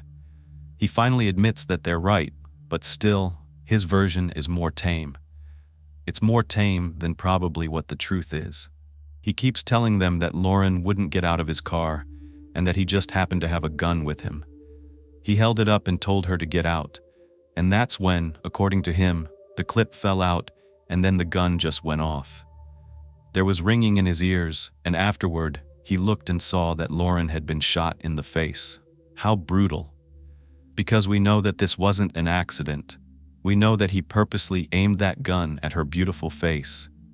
He looked at her and pulled the trigger, killing a girl that he once said he loved and cared about and connected with. But at least he admitted that it was him who pulled that trigger. The 22-year-old was arrested and sent to Tulsa County Jail, where he was charged with first-degree murder and desecration of a human corpse. They believe that Konner came to Mike's with a purpose that day, one that included a gun and getting Lauren alone so that he could end her life. But their focus right now was finding Lauren's body, and this search was intense. They had to track down the route that the recyclable items go down after they've been picked up from that receptacle. And it turns out that they're sent to a paper mill. Back on November 3rd, when they found Lauren's blood in that bin, the Broken Arrow Police Department sent 30 investigators to a paper mill in McCurtain County and Valiant, Oklahoma, where the recycling materials are processed. This facility is 200 miles away. It's a 3-hour drive. This is what it looked like back in 1975 when it was called the Weyerhaeuser Paper Mill. But in 2008, it was sold for $6 billion to International Paper Company, along with 9 other container board mills around the country. This is a massive operation. They have 72 packaging locations and 19 recycling facilities in 16 states. All this is to say, finding Lauren's body, or what was left of it, was going to be nearly impossible. This process is a very brutal one. Once picked up from that bin, the remnants of cardboard are dumped in a large pile, and then they're picked up by a front loader. This is actually a very big machine with a large bucket, so it would be very easy not to see a small person's lifeless body inside. Once full, the materials are then dumped into what's called an in-feed bunker. It looks just like this. The items are fed along a conveyor belt while being misted with water to prevent dust and other particles from getting into the air. Then it moves along, and the items are dropped into a very powerful, sharp metal rotating drum area where they are ripped apart and broken down further into smaller pieces. As you're probably aware, Lauren was moving along this process, and that reality was sinking in for the investigators. As this search was going on, they were becoming aware of how this whole operation takes place and how it plays out. Once these items pass through this area, they're picked up by a claw machine and are put through a rotating trommel. It looks like this and separates different sized items, which are then sent to different areas and sprayed with a powerful stream of hot water. Then, they're pressed through this belt system, where they go through other sorting and breaking down processes, until all of this is compressed firmly into bales of cardboard to be sent to other facilities and made into new products. Products like paper, cardboard boxes, and similar materials, which is another very extensive process. These bales are often sold to many other companies so that they can make items themselves, or they're processed right there at the International Paper Company. All of this is an automated process. It happens every day, all day long, and sadly, Lauren's remains went through this process. Investigators combed through acres of material, but there was no sign of Lauren or anything resembling her. This is what those bales look like. This is an actual police photo. They're huge, and it is devastating to think about Lauren going through all of that and now being lost somewhere.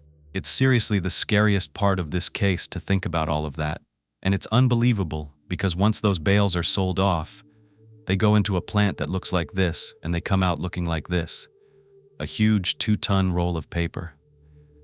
Then this gets turned into tissue boxes, cereal boxes, laundry detergent or fabric sheet boxes, and even mac and cheese boxes. This monster threw her away like trash, and this process didn't stop once it started.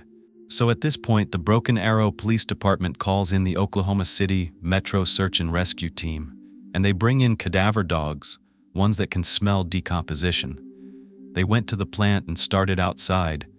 Here, they didn't indicate in any of these areas of debris, so they moved the dogs inside the facility. As the dogs made their way to the bales, they still were not alerting, so they took them to the processing area that I showed you. This is a 20-acre mill. It's the largest in the world. These dogs were taken to the belts, the machines, and the claws, and that is where they began indicating that they found their scent. They found Lauren's scent, decomposing human remains. She had been there, she had gone through the process, and now she was already gone. Now, the crime scene technicians are combing through these areas, and ultimately they found remnants of what they believed to be human bone fragments and skin. When they were tested, the pieces came back belonging to Lauren. The DNA was a match. The reality was that Lauren had sadly been processed at this recycling facility, and who knows where she ended up.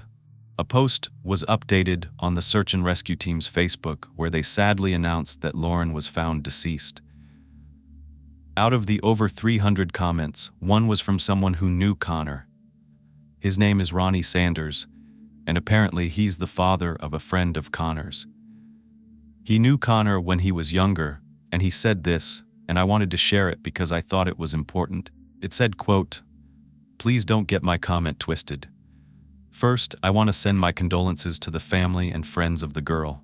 It is sad that they must now endure the loss that will forever change their lives.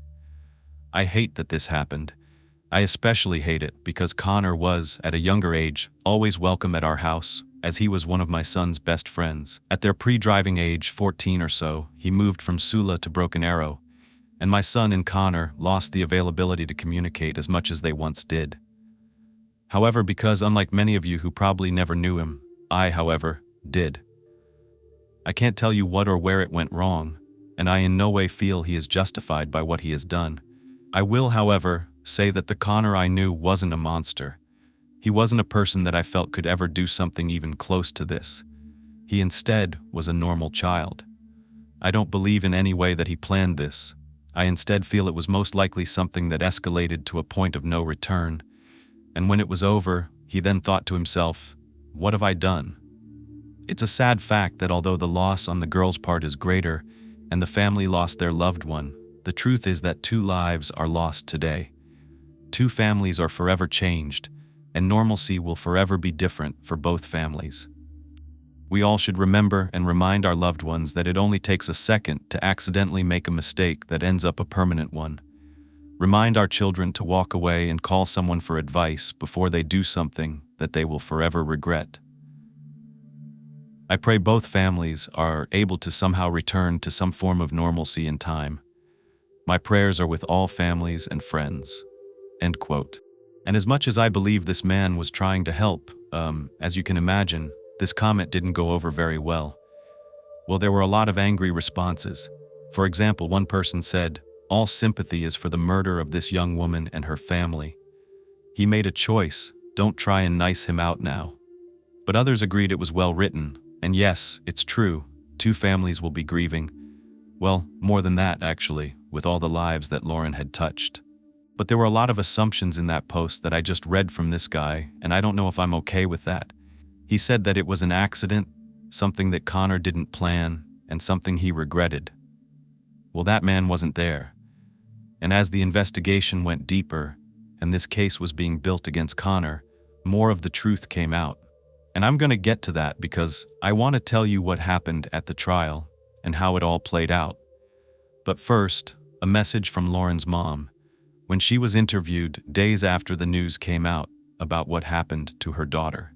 I'm going to play you some news clips, but I want you to kind of understand that she was trying to say, anyone is in this situation, and you've got all your friends telling you that this person is bad news. Listen to them because it's just a matter of walking away. Those are Krista's thoughts. Here's the clip of that interview with Krista that she did. She was so looking forward to trick-or-treating with her. That was what she was going to do that night. We knew that if Konner was the last person that she was with, that it was probably not going to end up very good. I don't want life to be easy for him at all. They've had domestic calls with the police department several times, and we knew we tried to get her to quit hanging out with him and just let him go. I just want to say that if anybody is in a situation like that, to get out. If you've got every one of your friends telling you that this person is bad news, listen to them. Listen to them, because it was a matter of, walking away. And it's true. If you're in a bad relationship, you should try to get out, but it's actually the most dangerous times in domestic situations. It's not easy. Now Krista was left collecting every picture that she could find of poor Lauren so that she could remember her the way that she was. The smiling, happy, beautiful little girl that she loved so much. She was trying to find any video or pictures that she could hunt down so she could cherish those memories. Here's one of Lauren singing in a competition. She had a beautiful voice. And of course, her and little Addie. Then, 3 months after her death, Krista also showed the media Lauren's old bedroom where she grew up. Here it is now, the way her parents left it when she moved out. The pink drapes, the piggy bank, her stuffed animals, her zebra-patterned bedspread, as well as a teddy bear that Krista said Lauren carried everywhere because it was her favorite when she was a little girl. And it's sad looking at all this. One of Lauren's favorites. She's carried this with her everywhere she went. And Krista had transformed this place into a space for Lauren's daughter, where Addison could find comfort now that her mom was gone. She had pulled out all of Lauren's old toys so she could just surround little Addison with things that would remind her of her mommy. Here's what she had to say about it. It's a horrible visual thought in your mind that your daughter would be in that place. Another thing that Krista let the media know is that after Lauren's DNA was discovered at that mill, the company decided to recall more than 30,000 tons of bundles to try to prevent Lauren's remains from being processed any further, and that the family was so very thankful for that effort. We won't ever know what happened, but Krista's wish at this point was that they could find Lauren's body so she could finally say goodbye. But that wasn't going to happen. But Krista said that Lauren's legacy will live on because she leaves behind her 3-year-old daughter who looks exactly like her, and she really does. Her ex-husband Zach also expressed his deep sadness and concern regarding her murder in an interview on the news. Zach said that Addie missed Lauren so much. She loved her mama, and he just cannot believe that Konner took her away from her. Lauren's aunt posted this picture on Facebook. It's a picture of Lauren twirling around happily in her wedding dress and one of her and her papa. It said, "This beauty is safe in her papa's arms now. She loved her papa, and he loved her." Lauren's dad said to the media that it's true. She may have never been found at all if Konner hadn't confessed. She would have been long gone, and no clues would have been left behind. He also said that this being an accident was very unlikely, considering that Konner had a gun and Lauren did not. That makes sense. Losing someone is never easy, but when someone as young as Lauren is murdered, it hurts much more because it's not just her earthly presence that's taken away. Her future is gone. It's the death of all of the things she ever wanted to do. All the Christmases, the Halloweens, the birthdays, the death of any love she might have found one day with someone who truly loved her, any children she might have had, places that she might have seen. None of that will happen. But life goes on for everyone left behind. But for Lauren, her journey on Earth was forever paused right when it felt like it had just begun. Ultimately, during a search of Konner's apartment, they were able to locate a gun in the trash can, and police were able to piece together what they think actually happened that day. The truth is usually far simpler than the lies they believe. Konner went to Mike's with the intention to convince Lauren to take a drive with him, and they ended up at an apartment complex parking lot, where ultimately Konner pulled out a gun and shot Lauren. And after Konner brutally murdered a woman that he once claimed to love, he disposed of her and then went on about his day as though nothing happened. Not only did he go to work only 9 minutes away from where he just dumped her body, but while he was there, he thought it was a good idea to clean up that crime scene.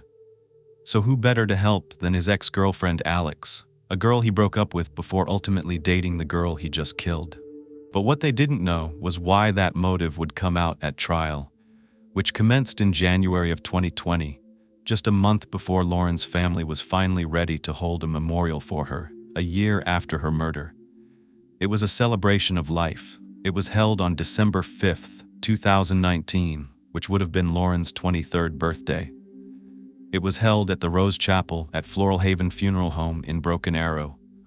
Family, friends, and loved ones gathered to honor Lauren's life and her memory. The family said that they needed to hold a memorial ceremony not only for themselves but for Addison. They said that even though Addison was only 4, she could understand that something really bad happened to her mama. Lauren's father said, "I waited because I wanted to, but the fact is we all need some type of closure, and her daughter needs it more than anyone to move on."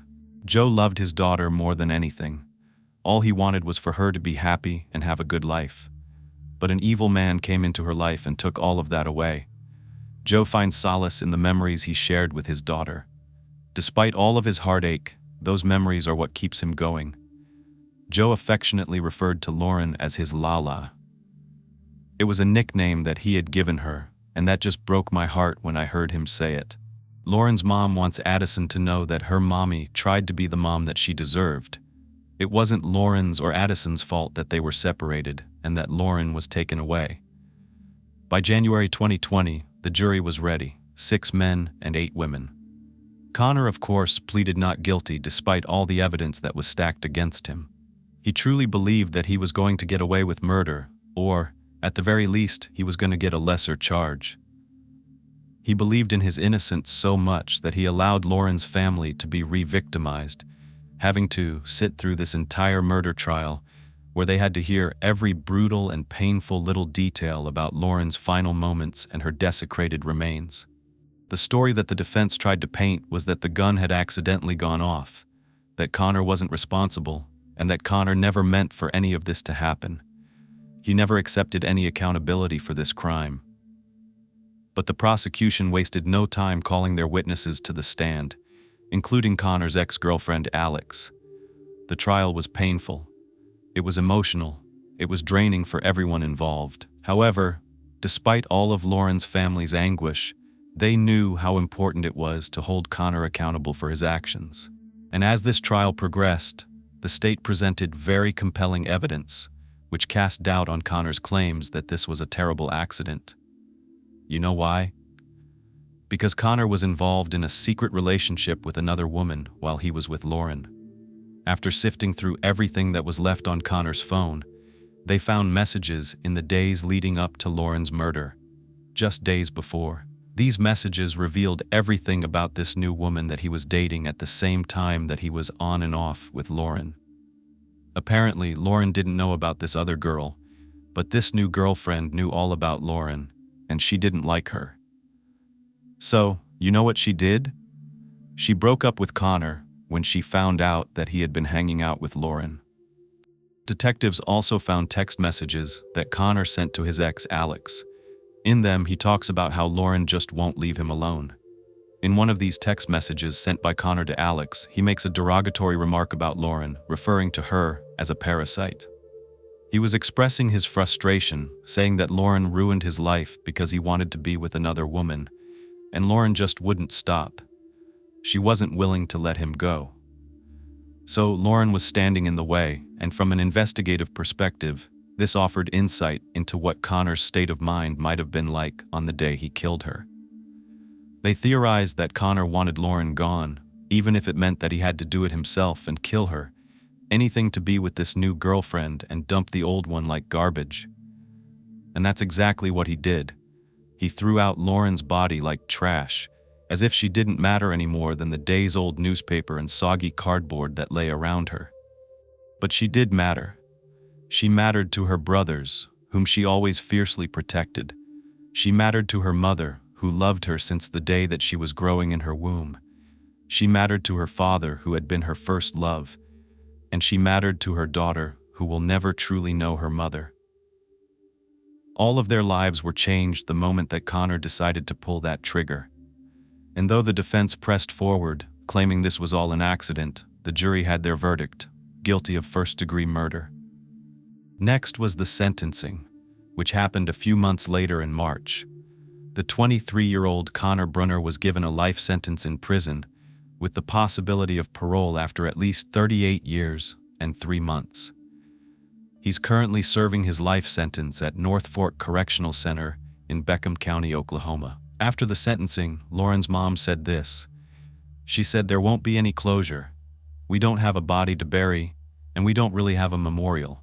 There's not that gravesite per se that you can have, so we have to create one of our own." What's probably the most frustrating thing about this case is how unnecessary this all was. Lauren did not have to die. Konner could have just walked out of her life and not harmed her, other than just leaving her with a broken heart.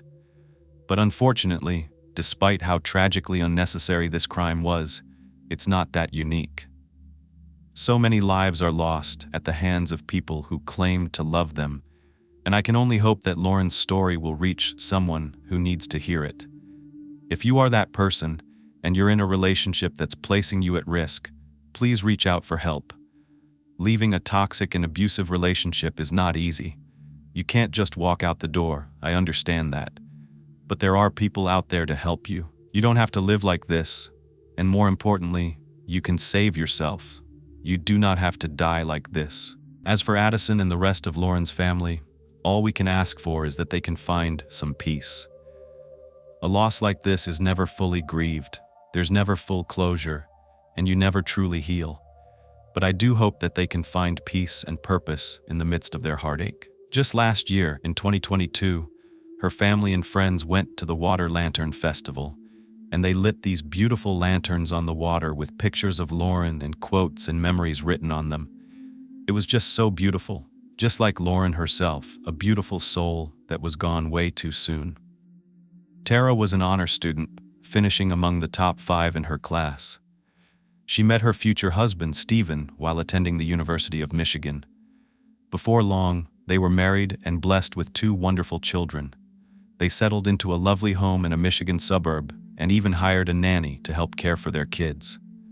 Life seemed perfect, or was it? Tara was reported missing on Valentine's Day, 2007, but she wasn't just missing. It was much more sinister than that. This is her story. I'd like to introduce you to Tara Linda DeStramp. She was born on June 28, 1972, in the lakeshore community of Escanaba, Michigan, to Gerald Dusty and Mary DeStramp.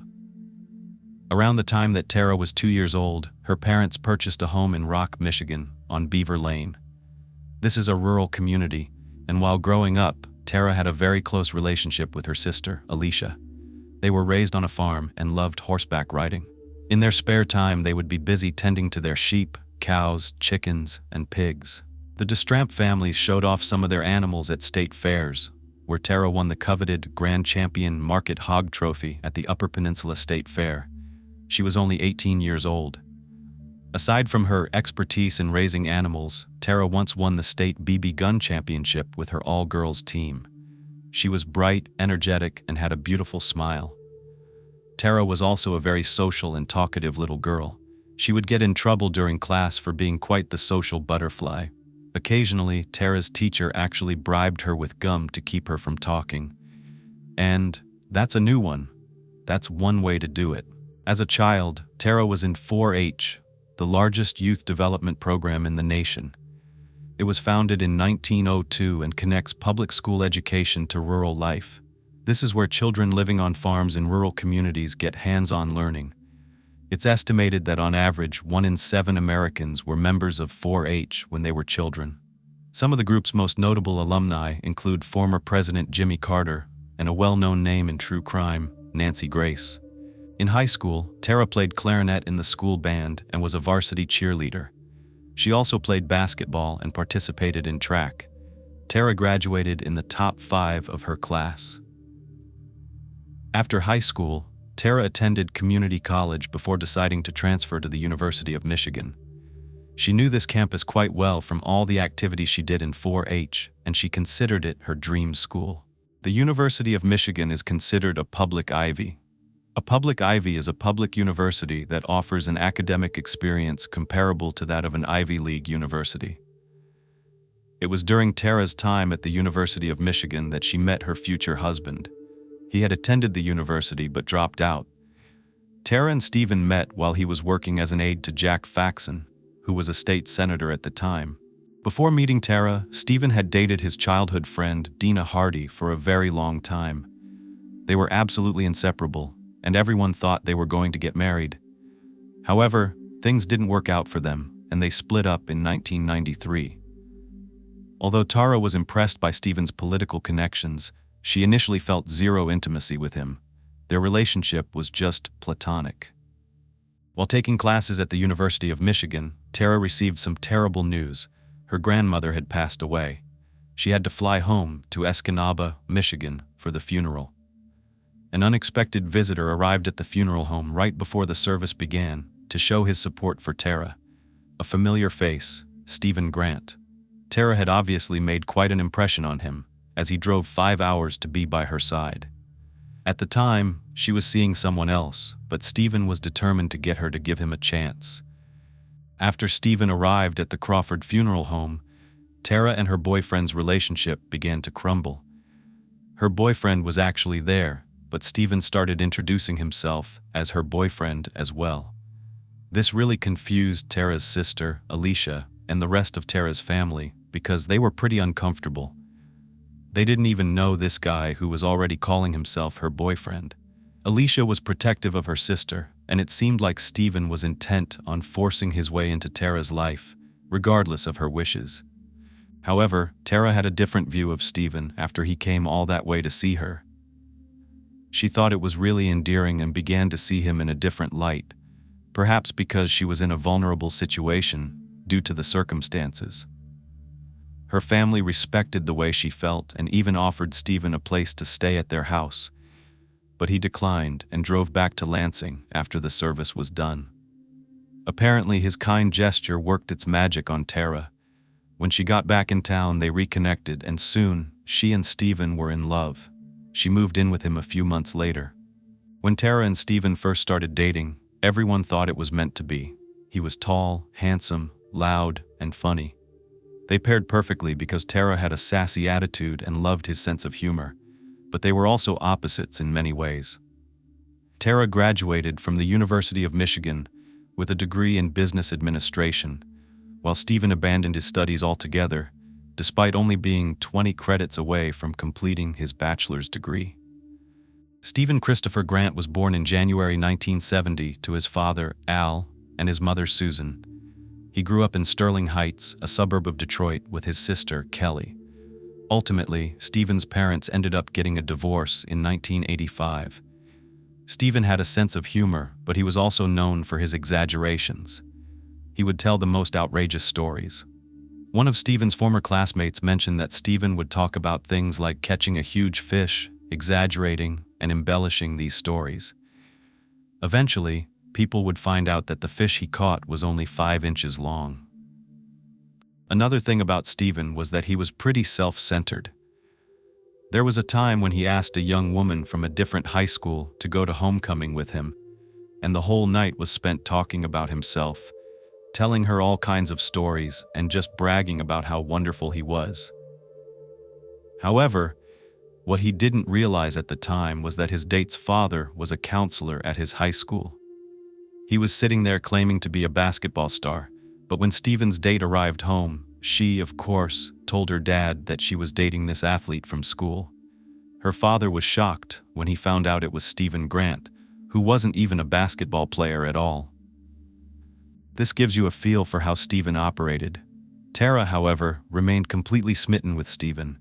She, like many others, understood that Stephen just liked to tell tall tales, and she accepted that about him. She thought it was funny, and their relationship began to blossom despite Stephen and Tara's professional struggles. Unfortunately for Stephen, Senator Faxon had retired after Stephen joined his team, leaving him without a job. However, luckily for Stephen, his dad had a job for him. Stephen began working at his dad's tool and die shop, where they would construct precision tools or metal forms called dies, used to cut, shape, and form metal and other materials. On the other hand, Tara worked for a global staffing service in Troy, Michigan. She eventually got another assignment with a construction company responsible for the Hoover Dam and the Transatlantic Pipeline. The Washington Group International Company acquired the construction company in the mid-1990s, becoming Tara's new employer. She loved her career, loved moving up in her career, and also loved to do something else in her spare time, go to museums. She loved art so much so that, while they were sitting on a bench outside the Detroit Institute of Arts in September of 1995, Stephen proposed to her. During the early days of their relationship, Tara and Stephen would visit this museum, which left a profound impression on her. On September 28, 1996, Stephen and Tara were married in a small church in her hometown. As husband and wife, they moved to Shelby Township, a growing neighborhood north of Detroit. Tara and Stephen had their daughter, Lindsay, 4 years after getting married. Baby Lindsay resembled her mom so much. She had big spiral curls and her trademark smile. Tara had the ability to balance work and motherhood, and she did an outstanding job. It helped a lot that Stephen was not employed full-time. He had the flexibility of working for his father, allowing him to care for Lindsay at home, while Tara put in the demanding hours at work to get ahead. Almost 2 years after giving birth to Lindsay, Tara found out she was pregnant with a little boy, their son Ian. She was excited about the birth of her son and how well she was doing in her career. Following the birth of their children, Tara and Stephen could afford to move from Shelby Township to an affluent area of Michigan called Washington Township. Their house was located at 6686 Westridge. It was a 4-bedroom, 2.5-bath, 2-story home with a big front lawn and a large front porch, perfect for a growing family. Around this time, Tara's job at the Washington Group required her to travel even more frequently after being promoted to operations manager. Tara was traveling weekly to Boise, Idaho, London, Puerto Rico, and many other places. The company Tara worked for, Washington Group International, was based in Idaho, but they provided engineering, construction, and management services to businesses and governments around the world. The potential for career growth was unlimited.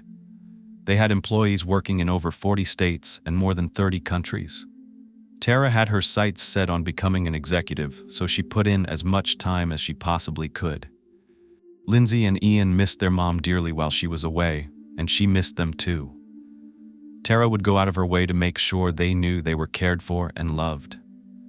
She would leave notes around the house for her children to find, send them cards, and talk to them almost every night.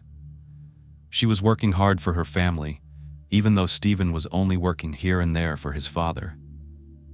Tara's schedule made it very difficult for him to handle everything. The household chores, taking care of the children, all by himself. He was doing what he could, and by all accounts, it looked like Stephen was the ideal version of Mr. Mom. From the outside, the Grant family seemed to have it all. Their life was perfect, but within the walls of their home, all was not well. Stephen's role as a stay-at-home dad really made him feel emasculated. There's nothing wrong with being a stay-at-home dad, especially if that is what a couple decides is right for them. It can be very rewarding. But for Stephen, it became a problem. He didn't like being unemployed, and he didn't like changing diapers.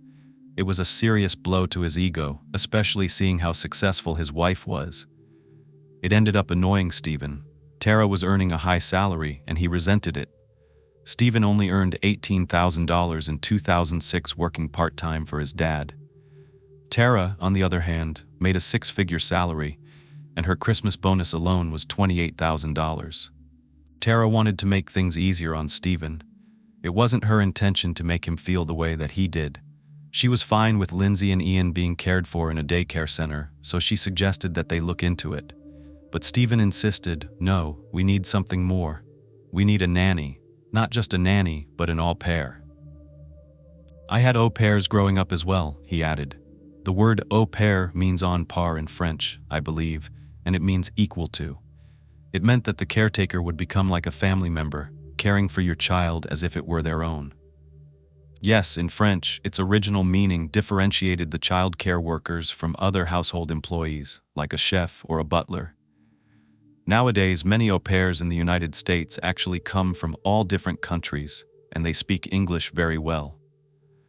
The United States immigration officials work with au pairs through agencies, and upon arrival in America, au pairs are classified as visitors, not workers. While caring for children in the United States, au pairs have free time to go to school, spend time with their friends, and socialize.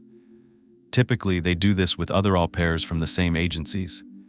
In most cases, agencies that sponsor these women have counselors nearby, because a lot of times, they get homesick. So the agencies will have social events and all kinds of other activities to make them feel at home. This is a great option for young women and men who are interested in living or visiting America and making a living while doing so. Stephen and Tara eventually decided on a live-in au pair, and Stephen was in charge of choosing them. After all, he would be the one needing to work with them one-on-one. But the thing is, Stephen wasn't choosing them based on their experience or their expertise. No, he was always selecting the most attractive candidates. Tara was not an argumentative type of person. After all, it was her job keeping her away and leaving Stephen with all the work and responsibilities. But as nice as Tara was, it was always Stephen's way or the highway. Whenever friends got together with the couple, Stephen had everything planned out, including where they would go, what they would do, and what they would eat. But many people said the way Stephen did it wasn't about catering to his loving wife, it was about control. Tara never fought Stephen over any of these plans that he made for them, but to their friends, Stephen appeared to be more demanding. This was evident when Stephen demanded to hire the sexiest au pairs on the websites that he was looking at, instead of finding a job and putting the kids in daycare. It was almost like he wanted a pseudo-wife around. When Tara was traveling for work, she would leave a list of things for Stephen to do while she was away. She wanted the children to go to all kinds of events, and during Tara's absence, she wanted Lindsay and Ian to be enriched and surrounded by supportive people to make their lives easier. For example, she once complained that there was a lack of Spanish classes in elementary schools in their district, even though her children did attend private schools. So they hired a foreign language tutor for Lindsay and Ian. One of the au pairs that Stephen hired did speak Spanish, and she helped their children develop their Spanish-speaking skills.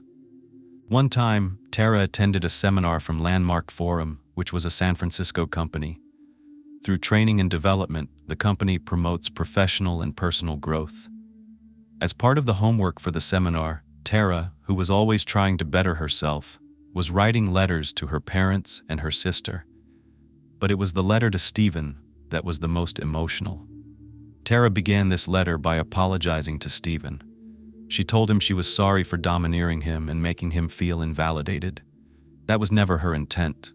In her letter, Tara stated that she wanted to renew their wedding vows. She wrote that she wanted to open up her heart to love for Stephen, for the incredible person that he was before the tragic events that I'm about to tell you. It's unclear if anyone had read this letter. Stephen tried. He tried to improve his life. He tried to be productive. He registered 2 different business names in hopes of becoming an entrepreneur, but neither one resulted in success. At the moment, he was a soccer coach and Mr. Mom. And everyone knew Stephen was irritated by Tara's absence from the home because he complained to everyone and anyone, complete strangers, anyone who would listen to him.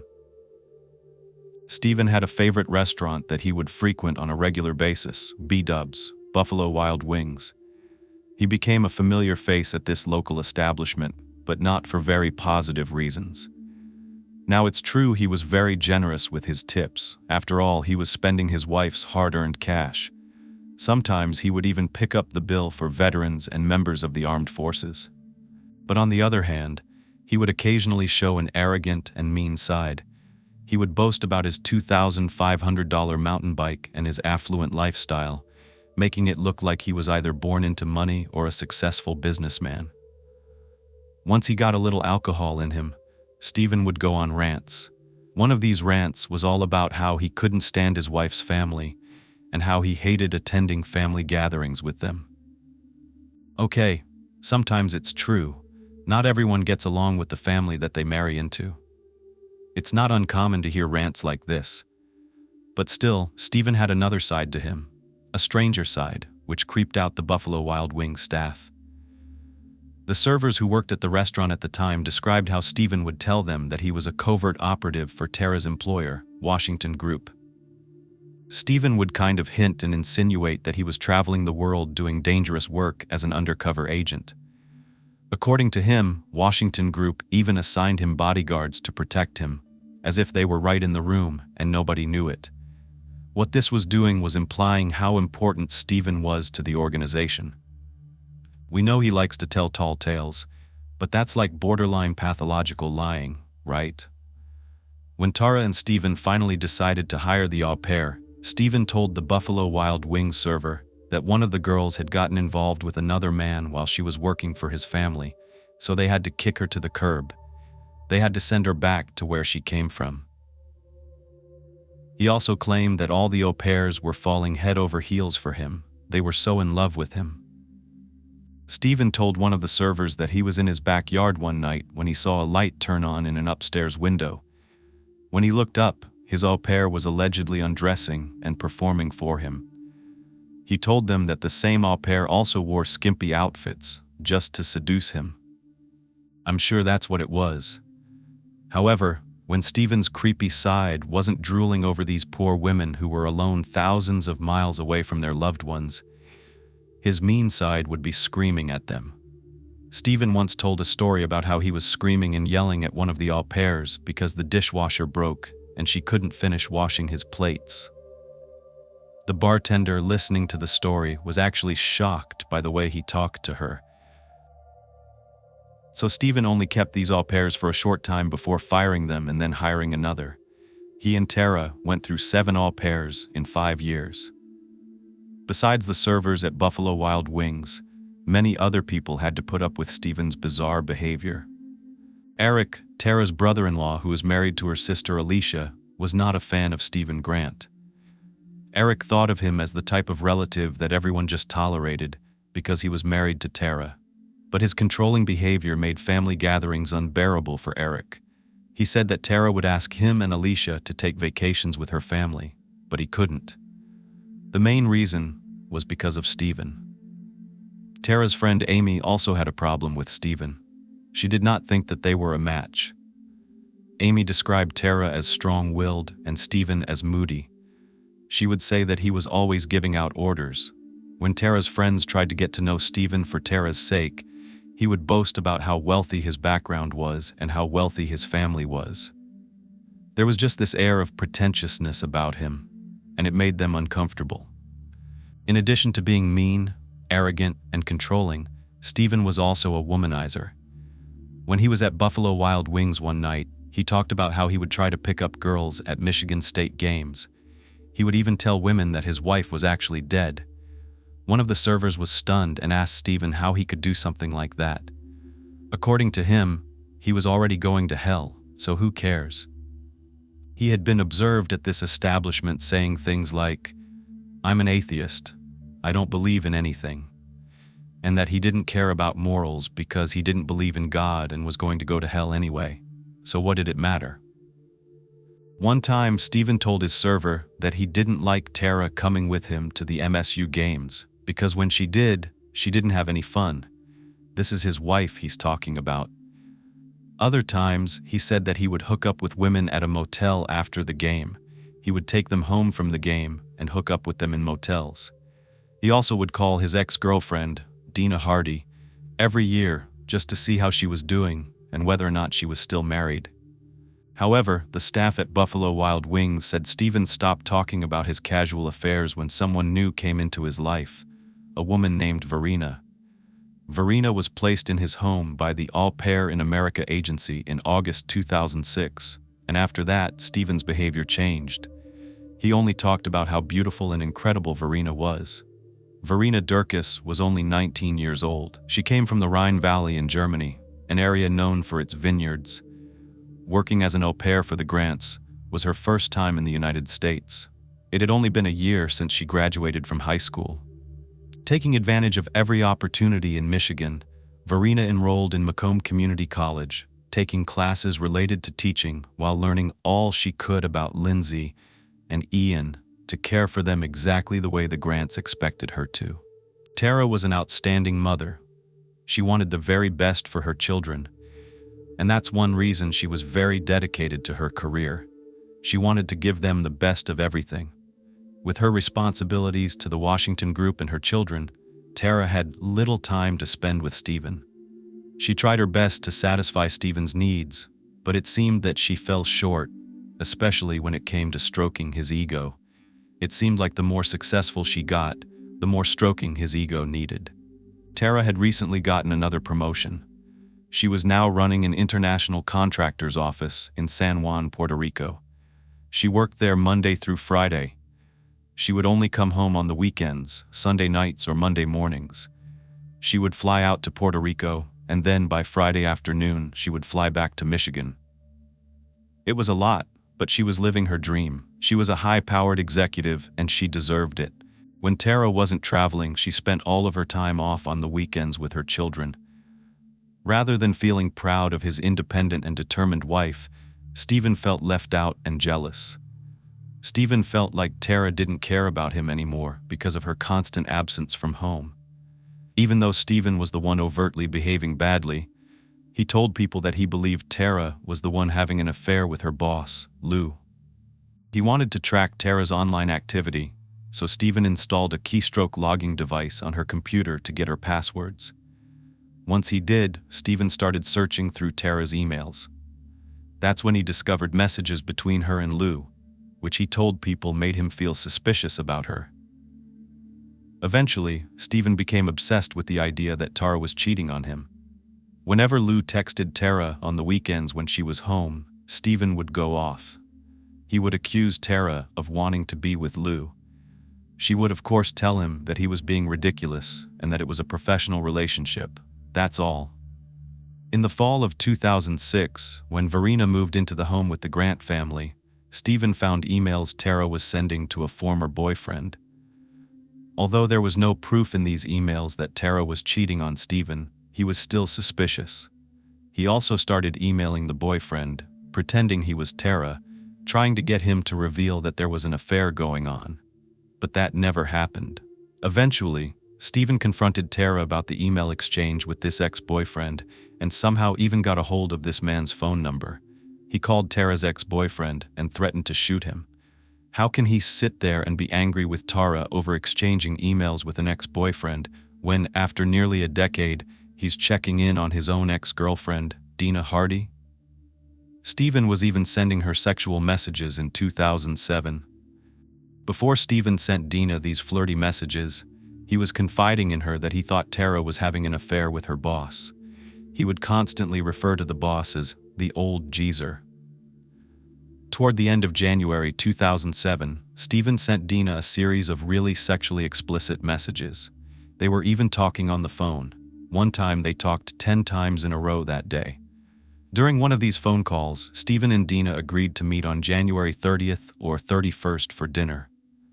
One message that Stephen wrote actually compared marriage vows to speed limits.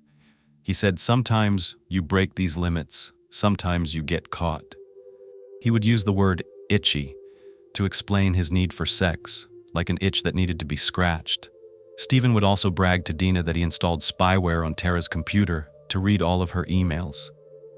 Among Stephen's sexually charged messages, he told Dina, who was a nurse, that he needed a sponge bath. That's gross. Do women actually find him attractive acting that way while he's married with kids? The email read that he was alone and had no one to play with him. He sounds like a child himself. Go be productive, that's what I kept wanting to say. While I was doing the research, I was screaming at him, "Go do something." They say idle hands are the devil's playground. Then Stephen sent Dina a message that said, "I'd like to see you naked. Naked women are always good to see, especially if you haven't seen one in a while." It's not like he has to go that long. Sure, maybe he had to wait a week every time his wife went away, but Tara was even planning a vacation for the family, a much-needed break for both her and Stephen. She thought that they could escape the cold weather in Michigan and spend a few days in Arizona.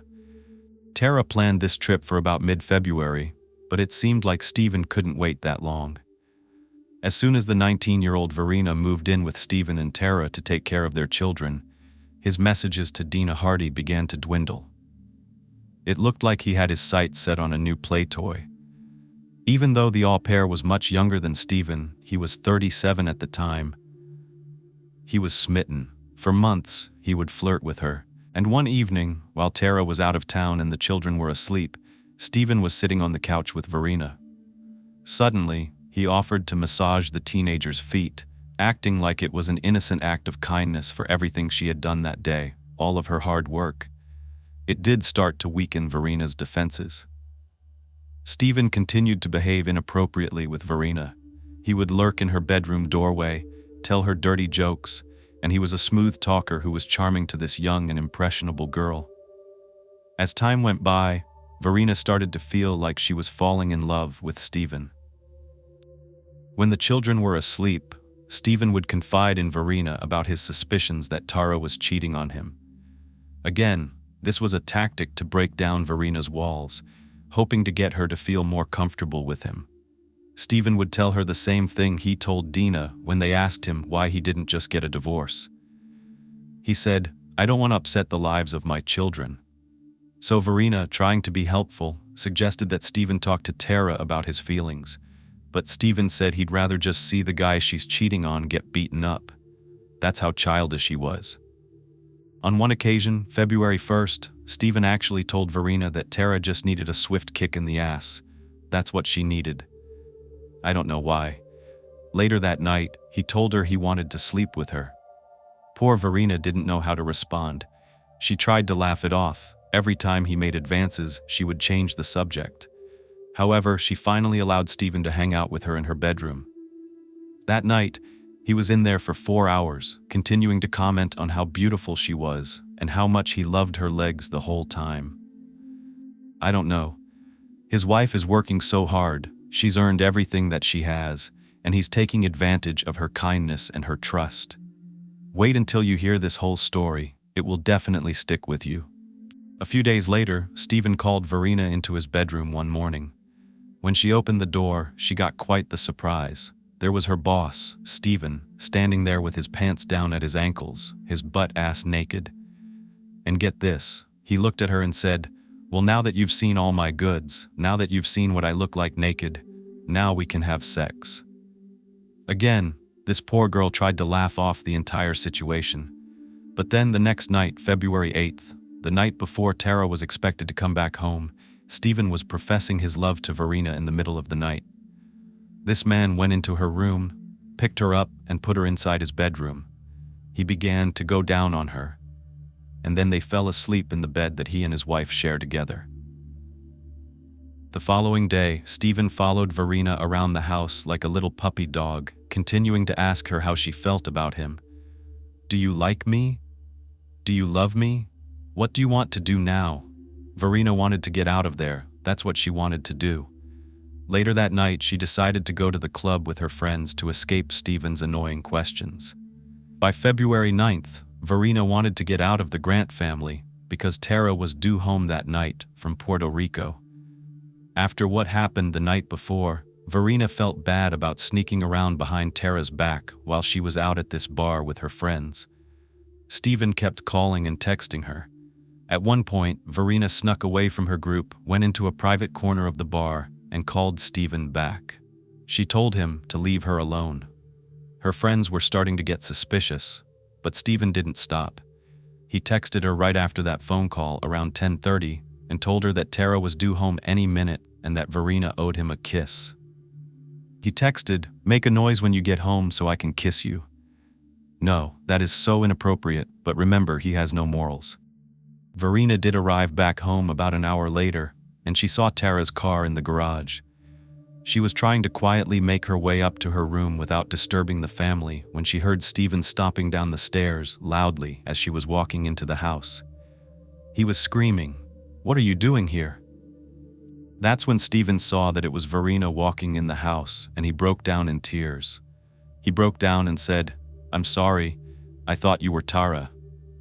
Verena was just standing there, kind of confused, wondering why he would be talking to his wife like that. That's when Stephen told her what happened. He said that Tara had come home, and they started talking about how much she had been gone lately. She finally told him something he didn't like. She said, I hate to break it to you, but I need to leave a day earlier than planned.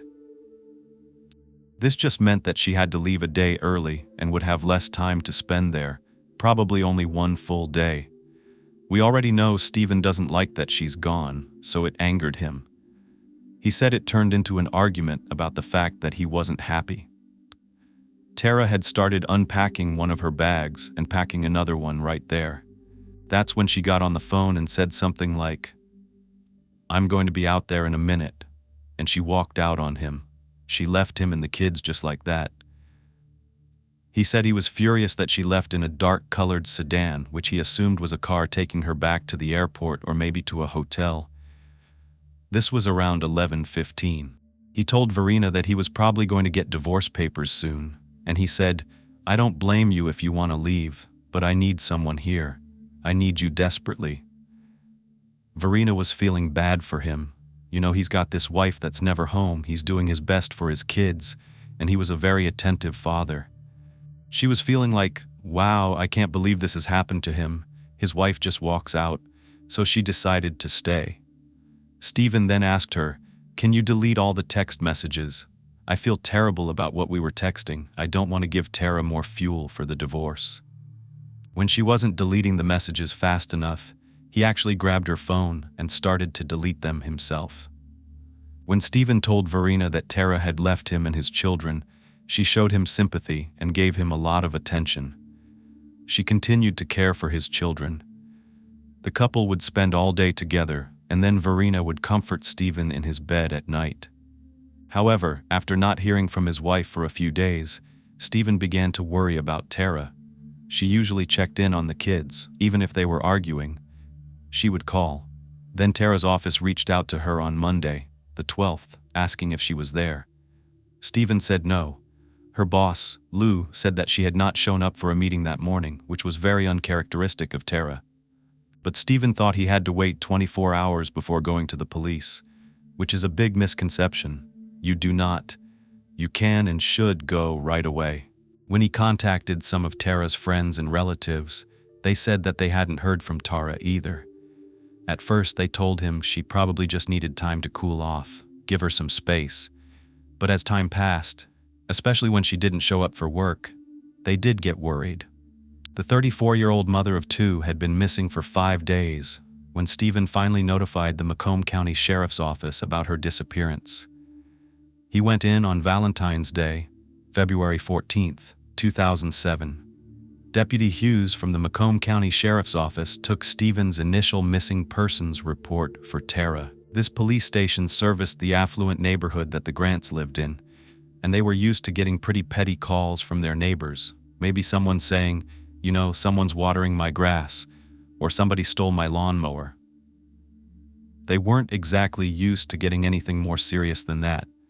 And if someone was reported missing, it was usually a teenager who stayed out a little too late and their parents got worried. But they always ended up showing up hours later at the police station. Deputy Hughes spoke with Stephen for over an hour. He told the deputy that Tara left in a hurry after an argument 5 days ago. While Stephen was explaining what happened on February 9th, Deputy Hughes stopped him. He noticed a scratch on Stephen's nose and asked him if the fight with Tara had gotten physical. Stephen said no, it was just an argument. After this interview, a second Macomb County deputy came in and said he was going to take some pictures of Stephen's nose, his body, a bruise on his right leg, and a scratch on his right hand. Stephen said he was injured by metal shavings at his father's shop, and the cut on his hand was from a snowblower. When the deputy asked him how he got the bruise on his leg, he said he didn't know, but he worked with machinery, so that was probably what happened. Tara's missing persons case was passed on to an investigative team and handled by Sergeant Pam McLean and Detective Brian Kozlowski. When Detective Kozlowski questioned Stephen, he asked why Stephen had waited 5 days to report her missing. Stephen explained that in the past, Tara would walk out on him and be gone a few days, but she always returned home after an argument. Stephen said he thought Tara would be back after her work week as usual. On the night that Stephen last saw Tara, she had called what Stephen thought was a car service to come pick her up. He told the investigators that he heard her say something like, "I'll meet you at the end of the driveway," as she walked out the door. He watched her get into a dark-colored sedan, which then took off, and he hadn't seen her since. The detectives paid Stephen a visit at home. He invited them inside and ushered them to the kitchen, where his children were eating dinner with Verena. Everything seemed normal. The house was tidy, and the children were well taken care of. Verena introduced herself as the au pair and said she had been working for them for about 5 months. One of the detectives was questioning her while the other talked to Stephen. They all came together in the living room, where Stephen showed the detectives the family computer. They looked at a bank account to see if any money had been taken out or any transactions were made for airline tickets, but nothing unusual was noted. Now for this next request, it's per protocol. They asked Stephen to take a polygraph, and he was offended by that. He asked, "Do you think I did something to my wife?" They said no, because if they did, he would be arrested by now. But this whole conversation triggered Stephen, and he started to break down and cry. The investigators didn't know what to think. What happened? Who was in the black car? Did Tara willingly leave, or was foul play involved? Their goal was just to find Tara, and fast. On February 15th, just a day after Stephen reported Tara missing, he agreed to come in to take the polygraph. But that morning, the police received a phone call from David Green, Stephen's attorney, who was worried about his client's rights. No one knew what happened to Tara, and his attorney said he didn't want anyone jumping to conclusions, so he advised his client against taking the polygraph. However, later that day, Stephen was pulled over while driving on a suspended license and was arrested because he had an outstanding traffic warrant. Stephen's attorney, however, did not think this was a coincidence at all. He bailed Stephen out. The media was all over this case at the time. Stephen's attorney told the Detroit Free Press that what the Macomb County Sheriff's Office did was called a pretext arrest. In a pretext arrest, an officer arrests the person for one charge, but the arrest is really for a different one. The real reason they pulled him over was to detain him in connection with his wife's disappearance, especially because he advised his client against taking the polygraph, which isn't even admissible in court. The Macomb County Sheriff's Department denied doing any such thing.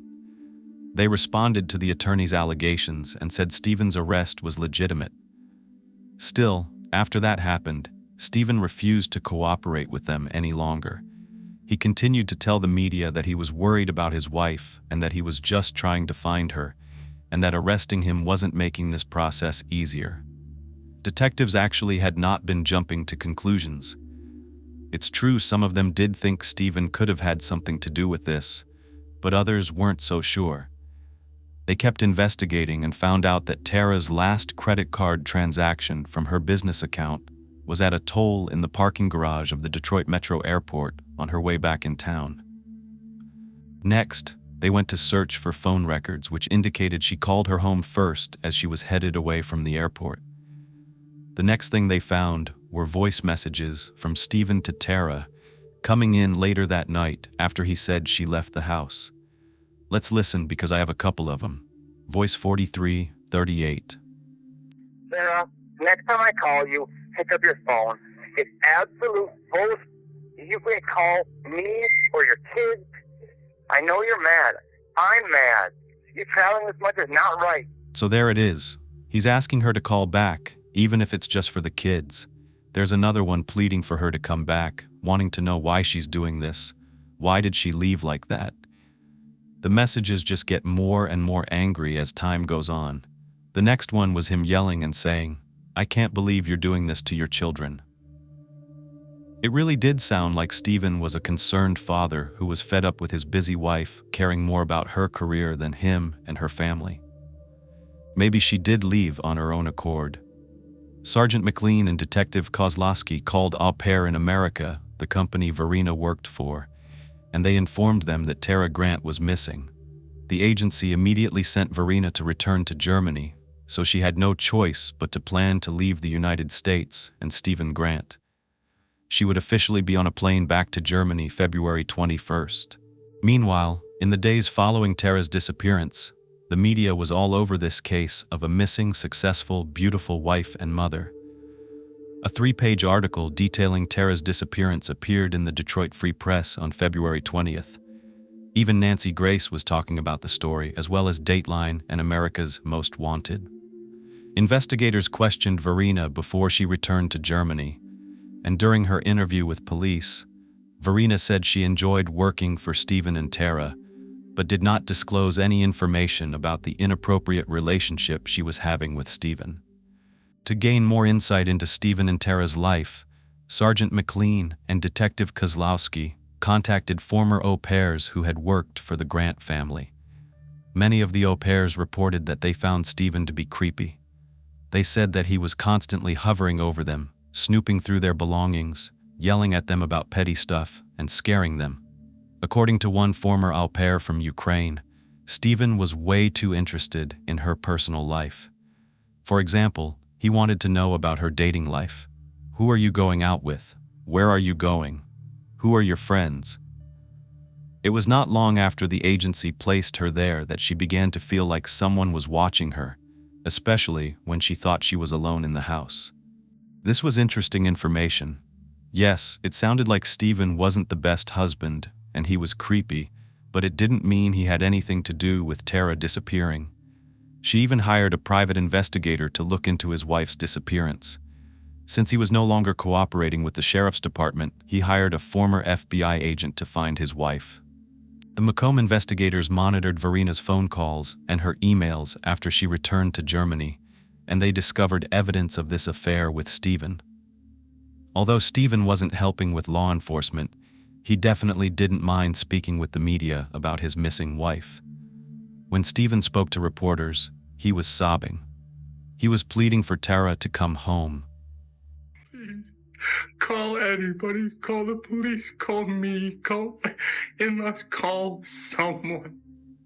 He insisted that the investigators were treating him poorly, that they were considering him to be a suspect, even though he denied having anything to do with his wife being missing. Every time he did these media appearances, the investigators would actually respond to the claims. They would say, "We do not consider him a suspect."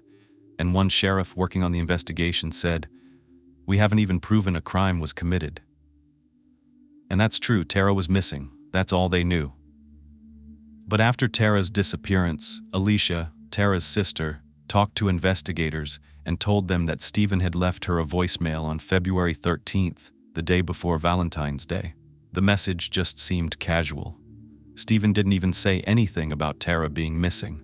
He just said to call him back. When Alicia finally called him back later that night, that's when he told her that Tara had left following their argument and she hadn't come back. So at that moment, Alicia and her husband drove from Ohio to Michigan right away. As soon as Alicia and Eric arrived in Washington Township, they began making flyers and handing out missing persons flyers to spread awareness about her sister's disappearance. Tara's sister told investigators that the couple searched everywhere, handing out flyers even at the airport, and Stephen wasn't even helping them. But we know that he's not even cooperating or communicating with investigators. He's only going through his attorney at this point and had hired an investigator of his own for the case. Stephen would do a bunch of interviews with any journalist that asked, but he only communicated with the investigators through his attorneys via fax. He wouldn't even speak to them. Tara's co-workers denied any allegations that she had an affair with her boss or anyone else in their company. Reporters would repeatedly ask the sheriff's department whether Stephen was a suspect in press conferences, and although they maintained that he wasn't, investigators on the case were frustrated by his lack of assistance.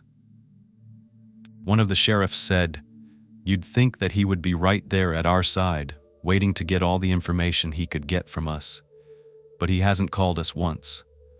Think about it, he called us and said his wife is missing, but since then he hasn't called once to ask how the investigation is going or if we have any new information. That is weird." The sheriff's department said they were getting support from other family members and from Tara's workplace. The only person who was not cooperating was Stephen Grant. But in his defense, like I said, not that I want to defend him, I despise this man. He believes they think he's guilty of something. Even his attorney said so. So in that case, it would be hard to trust the police. In another press conference, the sheriff's department stated that they were comparing Stephen's account of what he said happened and checking it against other accounts for discrepancies. According to Stephen's first account and statement on February 14th, Tara had never disappeared without letting him know. However, when he was doing interviews in the media, he said that Tara had left him twice before without letting him know, and she was gone for days before returning.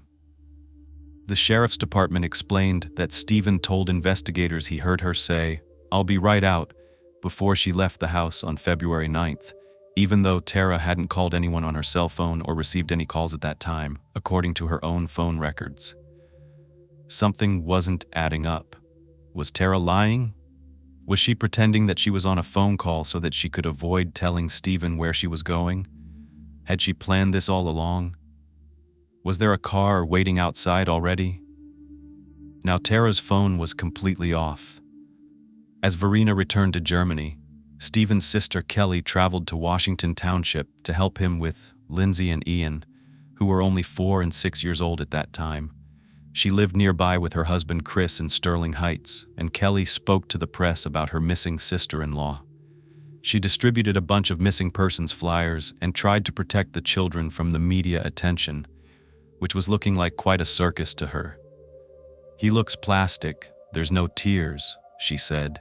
Several news outlets compared Stephen to Scott Peterson, who was convicted of murdering his wife Lacey and their unborn child Konner in 2004. In the same way that the media was analyzing Scott during the search for Lacey, the press analyzed Stephen's demeanor and his lack of assistance in Tara's investigation. When Stephen heard that he was being compared to a convicted wife killer, he actually replied with, "I thought Scott Peterson was guilty too, so I get why everyone is looking at me as a suspect." According to Stephen, his retired FBI agent private investigator was talking to him daily. He told the media, however, that the police were the ones not cooperating with his private investigator. Stephen couldn't understand why the police would do that. He said, "It's not like the person we hired is a nobody. He's a former FBI agent." But a Macomb County Sheriff's Department spokesperson responded to Stephen's claim, saying, "It's not that we're not sharing information with a private investigator. We never had any communication with a private investigator. They've never reached out to us." When Stephen's ex-girlfriend Dina heard that Tara was missing, she sent the investigators all of those racy emails that were exchanged only 1 month earlier. They hadn't found the emails before because Stephen refused to let them check his home computer. He only gave them 2 of Tara's laptops. Stephen's attorney said Stephen did not turn over the computer because it had private information regarding business correspondences, and that Tara rarely used that computer. Like it matters, they're looking for things that he did. Search teams were combing through neighbors' backyards and into a big park that's close to the neighborhood, looking for any sign of Tara. There was an article that went out in the Detroit Free Press on February 24th with the headline, "Search for Tara Lynn Grant to intensify today." And then in bigger bold words it said, "We're looking for a body." They showed a map with approximate locations for the Grant's home as well as Stony Creek Metro Park, which is a popular 4,000-acre park with a 500-acre creek running through it. It's frequented by many locals, including Tara, who used to jog there on a regular basis. It has a lot to do: hiking, camping, fishing, swimming, and so much more. 150 searchers were sent out there and were also sent to about a 2 to 3 mile radius from the couple's home. Once again, Stephen refused to help. He said it was because of a recent falling out with the sheriff's department. Despite the desperate pleas and the search efforts from Tara's family and friends, weeks went by and she was still missing. Those who loved her began to lose hope that they would ever find her, especially alive. Investigators at this point suspected foul play. They had their sights set on Stephen. However, they couldn't get into that home without a search warrant, and they did not have evidence to obtain one. After 3 weeks without new tips or leads, Tara's case was at a standstill until 34-year-old Sheila Warner was out for a hike in the woods on February 28th. That day, Sheila went for this walk along a 1-mile stretch near her home in Washington Township in the Stony Creek Park area. By this point, Tara's disappearance had made national headlines. Sheila was aware that there was an investigation going on for the missing mother, and since she knew that the police had searched this exact area where she was walking, she had her eye out for anything suspicious. And so, good thing she did. As she scanned the ground where she was walking, she noticed a plastic baggie tucked away in a tree behind some branches. Sheila's interest in this bag was piqued by what was inside: blood-soaked items. It looked as though blood had actually pooled at the bottom of this bag. She noticed rubber gloves, metal shavings, and several other baggies inside this plastic bag. With her mitten-covered hand, Sheila lifted the bag, carried it home, and placed it in the freezer. She then called the police. Investigators were hoping that this plastic bag with blood-soaked items in it would lead them to answers about Tara's disappearance. Some investigators said the bag probably had nothing to do with her disappearance, but others believed it did, especially because it contained those metal shavings. The metal shavings looked like the ones found in a tool and die shop, and we know whose father owns one of those, don't we? The sheriff's office sent out teams to search through the park again, starting in the area where the bag was found. At the time of Tara's disappearance, Michigan State Crime Lab was taking several months to return DNA results. However, the investigators sent out the Ziploc bag for testing on priority. The lab notified the investigators that some preliminary results were back the following day. The blood inside the bag was indeed human. After learning this fact, that it contained human blood, investigators obtained a search warrant for Stephen and Tara's Washington Township home. Around 5 p.m., detectives went to the home equipped with ultraviolet lights and luminol to look for blood. I'm kinda surprised that all they had to do was prove that this random bag in the woods had human blood in it to get a search warrant for the residence. They were still waiting for the actual DNA results from inside the bag to confirm whether or not it was Tara's blood. But Stephen gave a 100-minute interview to the Detroit News that night. Stephen referred to Tara in the past tense throughout this entire interview. When he was asked to describe her as a mother, Stephen said she loved her children, but traveled a lot. He said that people would say she's gone 5 days a week, she's only there on the weekends, and it wasn't weird for her to come in, kiss the kids, and leave again. He said, "I'm sorry, is that a good mother? No, it's not. That's a bad mother." Since when does that make someone a bad mother? Like actually being productive and having a really successful career? Stephen continued to disparage his missing wife. He would say things like, "People think she was the perfect mother. I was a better mom than Tara was. There's no other way to put it. I was the mom in the house. She was gone all the time. If the kids needed someone to take them to swimming or school or soccer practice, I took them. I'm thinking it's your responsibility. You're the father." Later in this interview, Stephen discussed his in-laws' reaction to Tara's disappearance. He said some of her family had said in the media how much she loved her kids and how she would fly back in order to attend their functions, but that's not true. He said, "I can't recall one time she did that." He also admitted he had power struggles over who the head of the household was. During the same interview with the Detroit News, Stephen discussed a racy email that he discovered between Tara and her ex-boyfriend. According to Stephen, she was cheating and he confronted her. They had an argument and then had to go to marriage counseling. According to him, his trust in Tara had returned after the marriage counseling was over, and that's when he finally stopped questioning her about her cheating. When Stephen was asked about how he felt about Tara's successful career, her high salary, and her work with the Washington Group, he became defensive. He responded, "I work for my dad. It's a family business, a major auto supplier. It's a small company, but I make a good salary. It's not like Tara supports me." Following this interview, Stephen was asked if it was possible to record a second one in his garage. However, that interview never happened. After the interview, Stephen drove home and was greeted by investigators and the press. When investigators told Stephen that they had a search warrant for his home, he handed over his house key and then called his attorney. He put his attorney on the phone with the investigators, and the attorney asked them if Stephen was under arrest. They said no, that Stephen was free to leave. That's when he decided he wanted to take Bentley, the family dog, for a walk, and the police did not follow him. Stephen walked away from his home, and a cameraman with Channel 4 News focused on him as the snowstorm was raging in the background. Stephen and Bentley were caught in the camera's view before disappearing among the swirling snowflakes. Once Stephen was out of sight of the police and the media, he called a friend who lived a few miles away and explained, "You know what? They're going through my house. They've got the search warrant. Can you come pick me up?" So he did. He got Stephen and Bentley into his car and started to make his way back to his home. On the way to his friend's home, the friend noticed that Stephen was acting really strange. His hands were shaking, and he was looking over his shoulder like someone was following them. When Stephen got to his friend's house, he said, "I really want to see Lindsay and Ian, who were at his sister's house at the time." So he asked his friend, "Can I borrow your truck?" The friend said sure.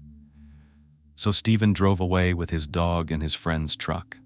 As investigators were combing through the Grants' home looking for anything of evidentiary value, they made their way to the garage, the one where he never did that second interview.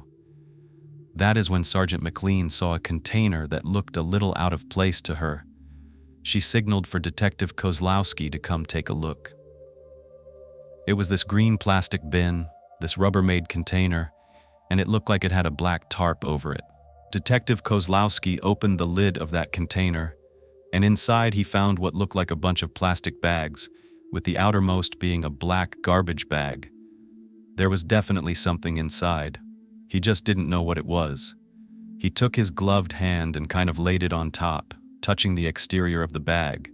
Whatever was in it felt soft to the touch. At first, he didn't want to open the bag. He thought it might be salt for ice on the freezing Michigan streets, but after poking at it a few times, he decided to tear open the plastic bag to see what was inside. There was just something about it that gave him this uneasy feeling. What he discovered was absolutely horrifying. While looking inside that black garbage bag, the detective thought, I don't know why, but my first thought was that it was a deer carcass. Why would it be in this container? I don't know. But then, upon closer inspection, he noticed a bra and then clothing. Everyone in that garage heard an audible reaction from him, and they rushed over to gather around this container. After tearing open the remainder of the garbage bag, the detective discovered the dismembered torso of what appeared to be a woman's body. 5 bags were found on the scene by the medical examiner. They contained remnants of women's clothing. The remains were severed, and the container had what was left from the neck to the top of the thighs, including a bra, panties, and a part of a pair of pants. It was obvious to the investigators that they had just located Tara Grant, what was left of her.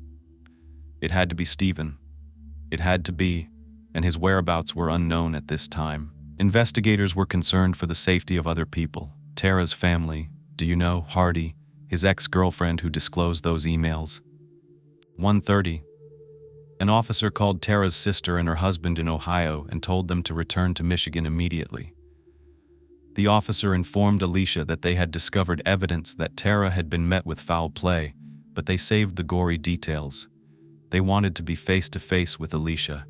When her family arrived back in Michigan the next morning and checked into a hotel, the investigator met them there and told Eric and Alicia in that hotel room what they found in Stephen and Tara's garage. Alicia let out a scream. I feel so bad for Tara's family. Afterwards, investigators actually said to the media, you can't even imagine breaking that news to a family member that their loved one is dead, but also torn apart, and that all of them wasn't accounted for. On Saturday morning, investigators searched Stony Creek again, where Sheila found the Ziploc bag. They were hoping to discover even more evidence and the rest of Tara's body. Approximately 100 officers from several agencies were involved in this search. While they were walking through Stony Creek, an officer found an object near a tree. Upon closer inspection, he realized it was a human body part. It was Tara's thigh.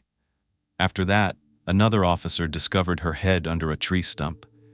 Within minutes, the investigators called the medical examiner's office and instructed them to get to Stony Creek right away. When a medical examiner's technician arrived at Stony Creek, they had to remove the head. There was no question.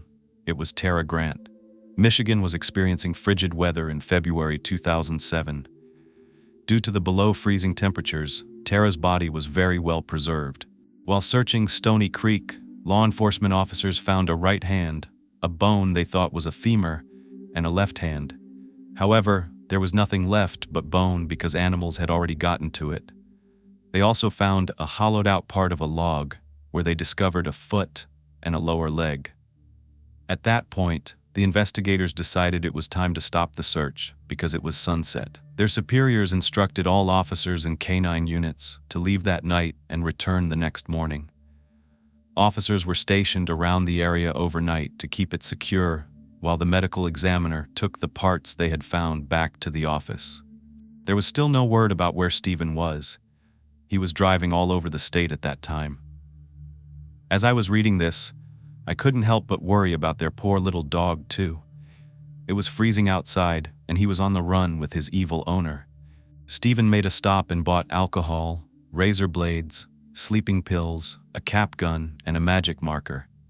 He wrote letters to both of his children. The toy pistol he bought was red, but he used the magic marker to paint it black so it would appear real. He hoped that he would show it to an officer if he got stopped and that he wouldn't have to take his own life. Instead, it would be taken by a cop. To narrow down their search for the missing suspect, the police followed phone pings from Stephen's phone when he decided to call his sister during that drive. Stephen also made several withdrawals from ATMs, creating an electronic paper trail that investigators were following. They were searching for Stephen when they received a phone call from Verena. She told investigators that she had just hung up with Stephen. The phone had been ringing while she was asleep. When she picked it up, she was shocked to hear Stephen telling her that he had killed Tara. She was half asleep and trying to process what he was saying, but he did say it was an accident. Verena told the detectives that Stephen confessed that when Tara came home from Puerto Rico on February 9th, he was upset with her. They got into an argument and she smacked Stephen in the face. When this happened, he pushed her and she slipped and fell, hitting her head. That's when he realized she was dead. He ran over to check on her, couldn't believe it, and hid her body. The task force was sent out on this windy, cold, snowy day to search for Stephen. Investigators had night vision equipment, and at 7 p.m., they spotted his vehicle. Less than 2 hours later, it was parked next to a footpath leading to Sturgeon Bay near Wilderness State Park, where he and Tara used to spend time together. After midnight, several law enforcement agencies secured the area around Michigan's Lake Huron and continued searching for Stephen. Hours later, they found him lying under a pine tree. He was suffering from hypothermia. He was barefoot, without a coat, hat, or gloves, and was semi-conscious. He was hearing things, seeing things, and talking to trees. Despite being dazed and covered in scratches and scrapes, Stephen was able to tell the officers that he had also ingested a bunch of Adderall, a stimulant used to treat ADHD. Where's the dog? I just kept thinking, where's the dog? Finally, he was airlifted to Northern Michigan Hospital, where doctors diagnosed him with frostbite and hypothermia. His body temperature was 87.8 degrees Fahrenheit, which is 10 or 11 degrees below normal. Although this low body temperature could potentially cause kidney issues and other problems, he was not in any immediate danger. So that afternoon, Stephen's attorney found out everything that happened. And guess what happens? He recused himself. The only vow he was going to make was to assist his former client, Stephen Grant, in finding a replacement. When asked why he was stepping down, he replied, "I have to look at myself in the mirror in the morning." Damn, so he actually has morals. Dr. Daniel Spitz, the Macomb County medical examiner, conducted the autopsy on the torso that they had found. He was no ordinary medical examiner either. His experience in pathology included high-profile murder cases, such as the assassination of John F. Kennedy and the murder of 6-year-old John Bennett Ramsey. The preliminary results of the autopsy confirmed that the torso from the garage did indeed belong to Tara Grant, and the doctor determined her cause of death was strangulation. After conducting DNA tests on the remains found in Stony Creek Park, Dr. Spitz was able to confirm what everyone already knew. The body parts were those of Tara Grant. Because they were exposed to the cold outdoors for several weeks, they were preserved very well, even though some of the limbs did show evidence of animal activity. They only found 11 of Tara's 14 missing body parts. Her lower left leg, right arm, and right foot were still missing. However, they were able to recover a few of these saw blades, and they had Tara's skin on them. Lindsay and Ian were removed from Stephen's sister Kelly's home in Sterling Heights at this point, and placed with Tara's sister Alicia and her husband Eric. After completing all the tests, Dr. Spitz transferred Tara's remains to Crawford Funeral Home. This is the same funeral parlor that Stephen surprised her at when her grandma died. Tara's family and friends couldn't help how sad they were at her funeral service. Tara's daughter Lindsay sat there, emotionless, and Tara's son just sucked his thumb the entire time. The funeral service was scheduled for the day after visitation at First Lutheran Church. Now Tara's family avoided using the chapel that they really wanted because that is where Stephen and Tara got married, so they avoided it on purpose. She was laid to rest in the Gardens of Rest Cemetery in Wells, Michigan. Her sister Alicia wrote a wonderful tribute that appeared on the front page of the Dutch Free Press. She never mentioned her sister's marriage once in that entire article. When Stephen Grant was stable, he gave a detailed and lengthy account of what transpired when Tara Grant died. Sergeant McLean and Detective Kozlowski heard Stephen describe how everything unfolded. First, he called Tara in Puerto Rico several times the night before her flight on Friday, February 9th. When Tara landed at Newark Airport for her layover, she called and left a voicemail letting him know her plane had landed and she was safe. She told him that she would probably arrive in Michigan later than expected because of her layover. As a result of Tara's constant absence from the home, Stephen said he was already annoyed with her. 1 week before her murder, Stephen told investigators that he and Tara discussed her work schedule, and she informed him she was working hard to get to a point where she wouldn't have to travel as much. But eventually, Tara did make it home that Friday night while Verena was out at the club. As Tara unpacked her luggage, Stephen was naked, standing there getting ready for bed, and she was packing another one. According to him, they were discussing Tara's travel schedule again, and while he was getting into bed talking to Tara, he said that she was leaving early Sunday instead of Monday.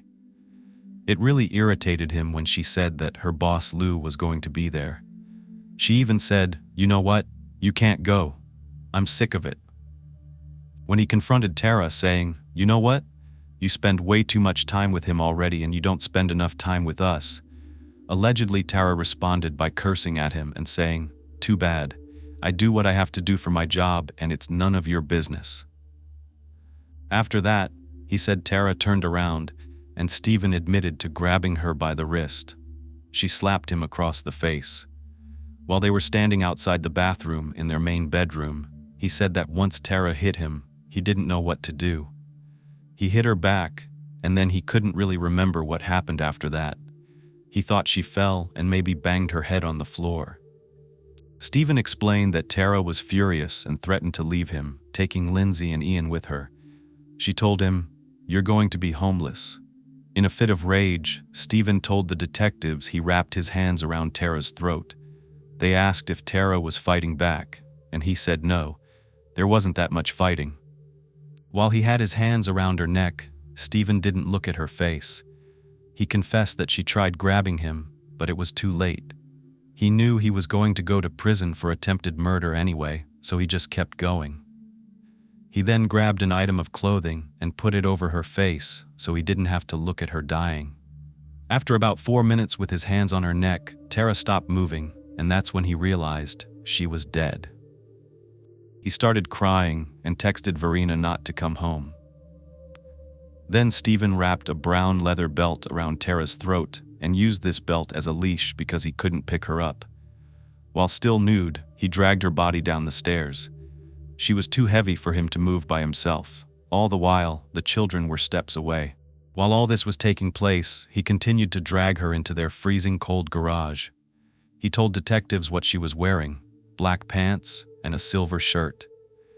He did his best to get her limp body into the trunk of her Isuzu Trooper, but at one point, he admitted he dropped her, and her head hit the hard cement. He said it was the most disgusting noise he'd ever heard, like dropping a watermelon. But he finally got her inside and covered her up with the cargo liner from his Jeep. As Stephen was hiding his dead wife's body, he heard the door open, so he ran back inside and told Verena that Tara left him after an argument. When Verena noticed that he had a scratch on his nose, Stephen said that Tara tried to hit him. That's when he started doing things to cover his tracks. Remember all those calls and voice messages to Tara? Yeah, he did that while her dead body was inside the back of her own vehicle. The very next thing Stephen told Verena was that he had to drive to his father's metal and die shop to work the next day. So that morning, he woke up, called his dad, and made sure he wasn't coming into work. Al Grant, his dad, said he wasn't going to be in that afternoon due to a prior plan. So Stephen drove Tara's car with her body in the back to his dad's shop. He also brought a bow saw and a plastic tarp. After Stephen arrived at his father's shop, he told investigators that he shredded all of Tara's belongings or documents. He even tried to break her computer, but wasn't able to cut her. He didn't think he could. He didn't think the bow saw would do the job. But he got a bottle of liquor from his house and drank some of it before doing what he did to her body. He still couldn't bring himself to cut her, so instead, he cut up all her belongings. His goal was to make it appear as though she just vanished. He had to trash everything he could, since Tara would never travel without her phone, her laptop, her computer bag. Stephen got rid of all of that. He dumped her suitcase in a dumpster near his childhood home. Later, Stephen remembered his father had a hacksaw in the office. The blades were straight and an inch wide. Stephen told investigators that he found a piece of an old hacksaw that he broke off, wrapped it in a cloth, and used it to cut apart his wife. He started with the hands, joint by joint, and then moved to the legs, joint by joint. He said he threw up twice during the process, but to keep himself going, he kept telling himself, "If you don't do this, you're going to go to prison for the rest of your life." He should have been telling himself that before this. After he took Tara apart, Stephen placed all the parts in garbage bags and then into the Rubbermaid container that they found during the search of his home. He said the blood was thick like syrup. Then he drove Tara's car out of the shop with the container in the back, along with all the other stuff, the laptop, the belongings, all in this container. The very next day on Sunday, he told detectives that he tried to make it seem like everything was normal. He played with Lindsay and Ian and Verena that day. He admitted flirting with her and described her as a nice girl that helped him through this entire thing he was going through. Then he placed his kid's snow sled in the back of Tara's Trooper along with a bucket. Eventually, he parked his truck near Stony Creek Park and placed the sled on the ground with the container with his wife's remains on top. Once everything was steady, he started to pull it up a hill, but then he tells the investigators he lost control of the sled halfway down the slope. He has the audacity, he's so gross. He refers to it as a scene from Keystone Cops, a show about incompetent police officers and their humorous situations on the job. That's what he's comparing this ordeal to. He tells them he began to chase Tara's remains down the hill. Finally, the sled stopped about 100 yards away, rolled over, toppled on its side, and the container opened up, scattering Tara's body parts on the snow. He didn't know what to do.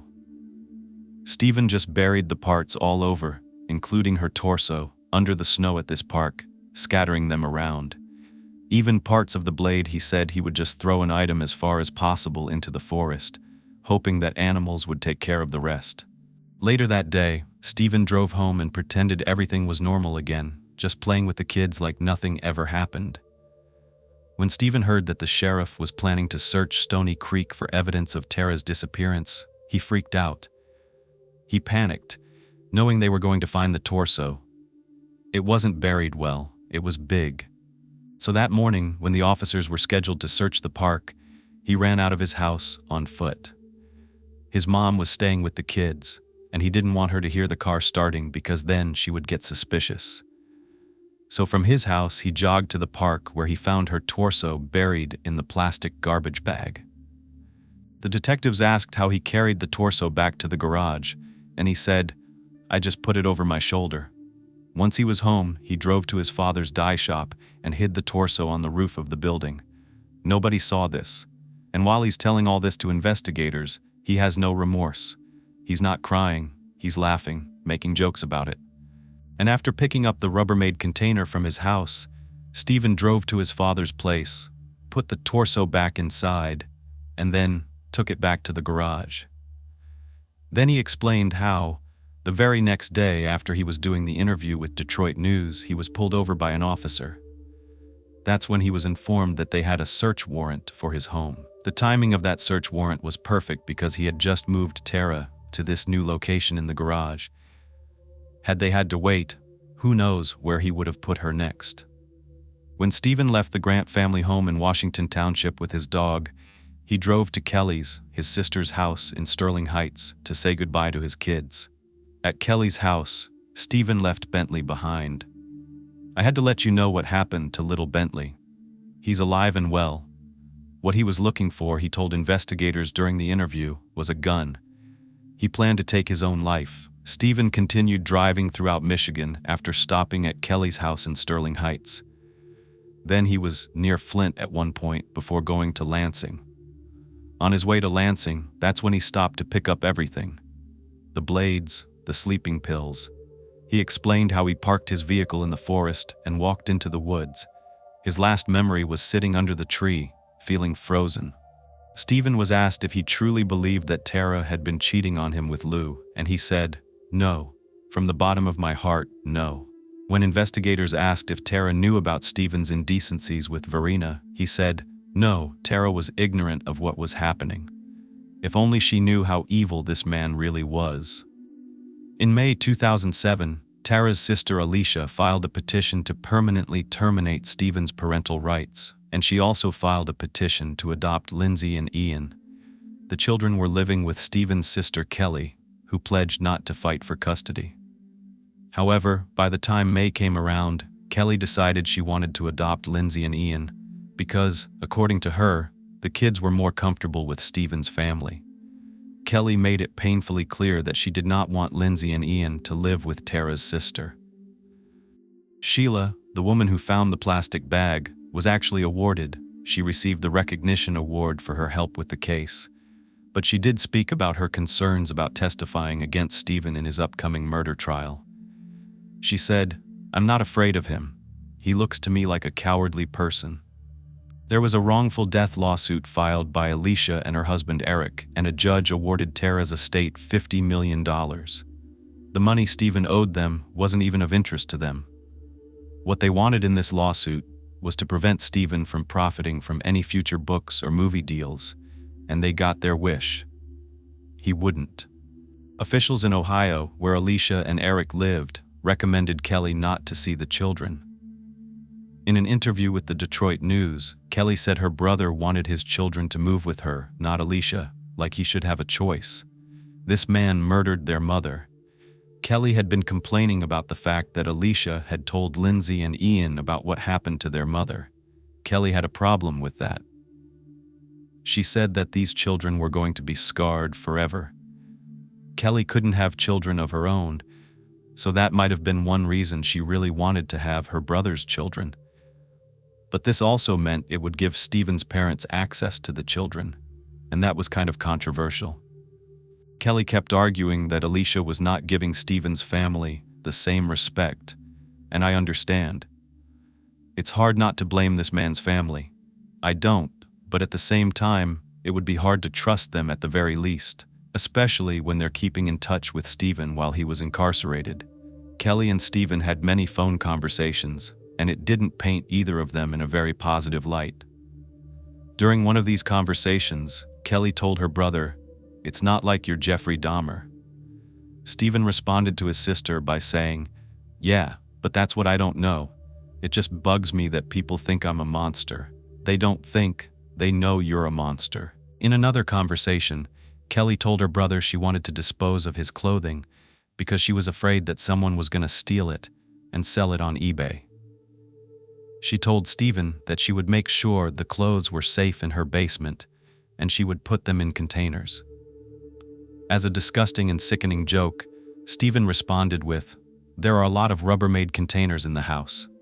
Sorry, what a sick and heartless man. After attending Tara's funeral, Kelly called Stephen and told him Turning Point, an organization that helps women who suffer from harm at the hands of their loved ones, could be a woman or man, domestic issues.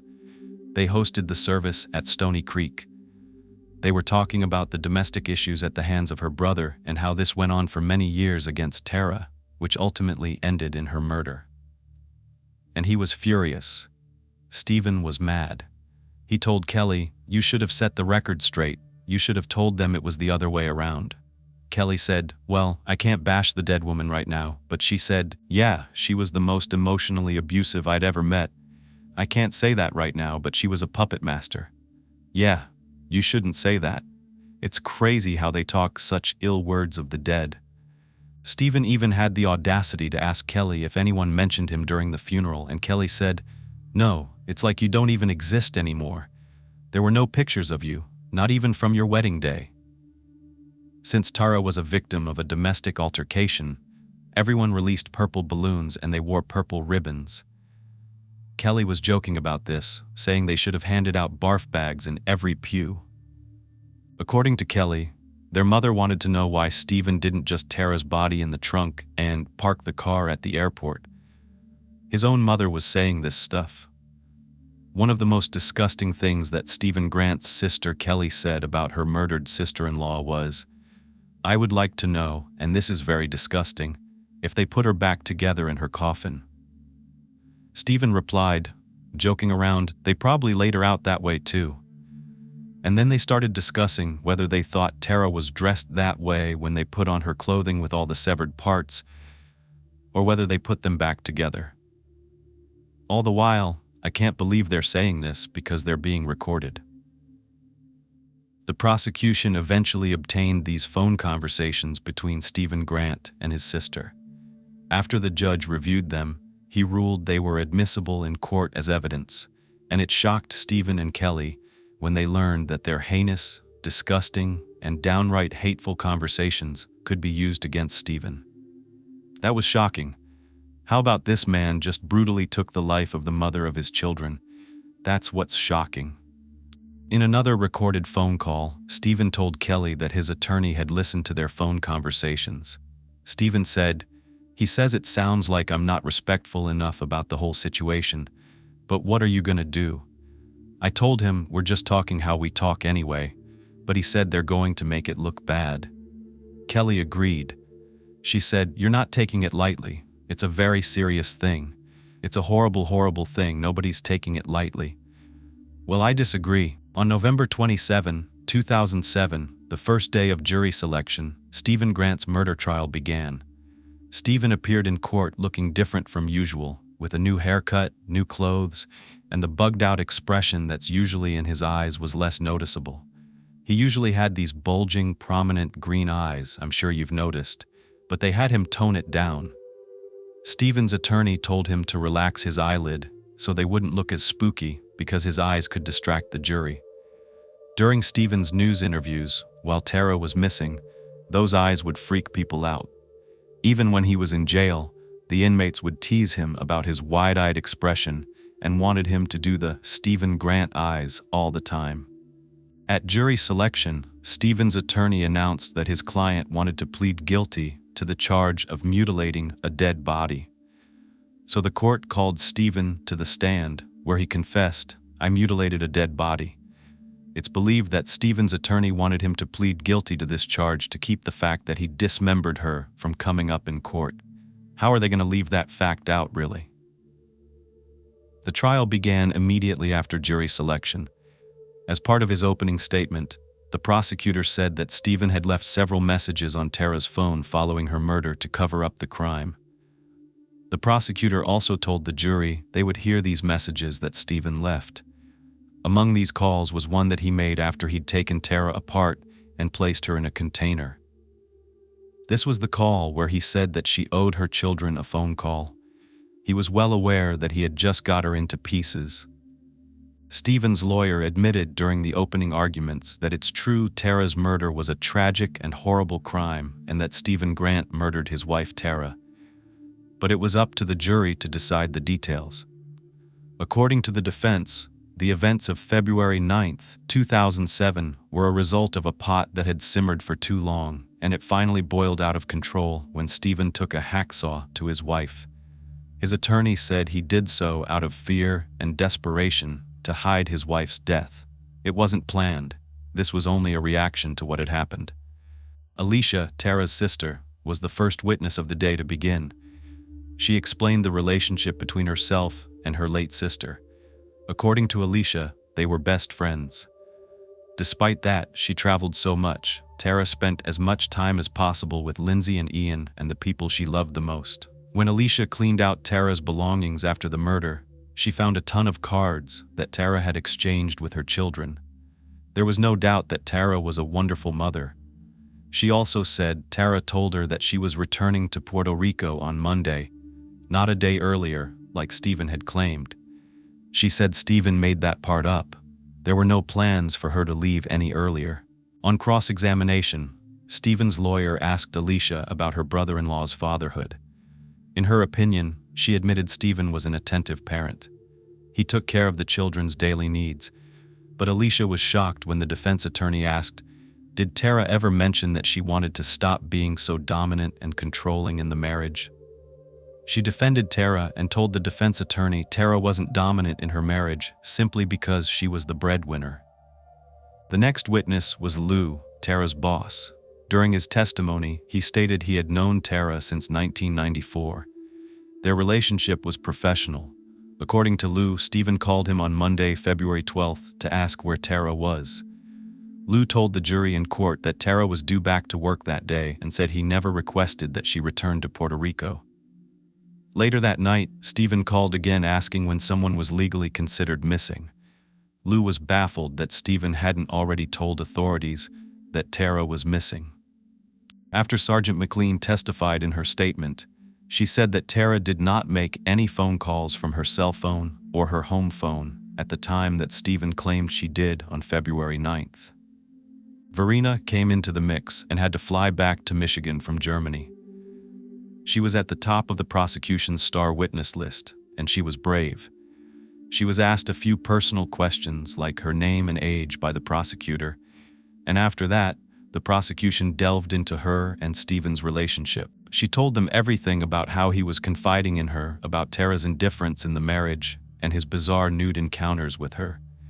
She even told the jury that Stephen asked her to wash the sheets in the main bedroom before Tara got home that night. She heard him leaving Tara mean messages. Looking back, she now realizes that Tara was dead when Stephen was making those disturbing calls, and that's just horrifying. She said the reason she didn't say anything to investigators is because at the time, she really did think she was protecting an innocent man.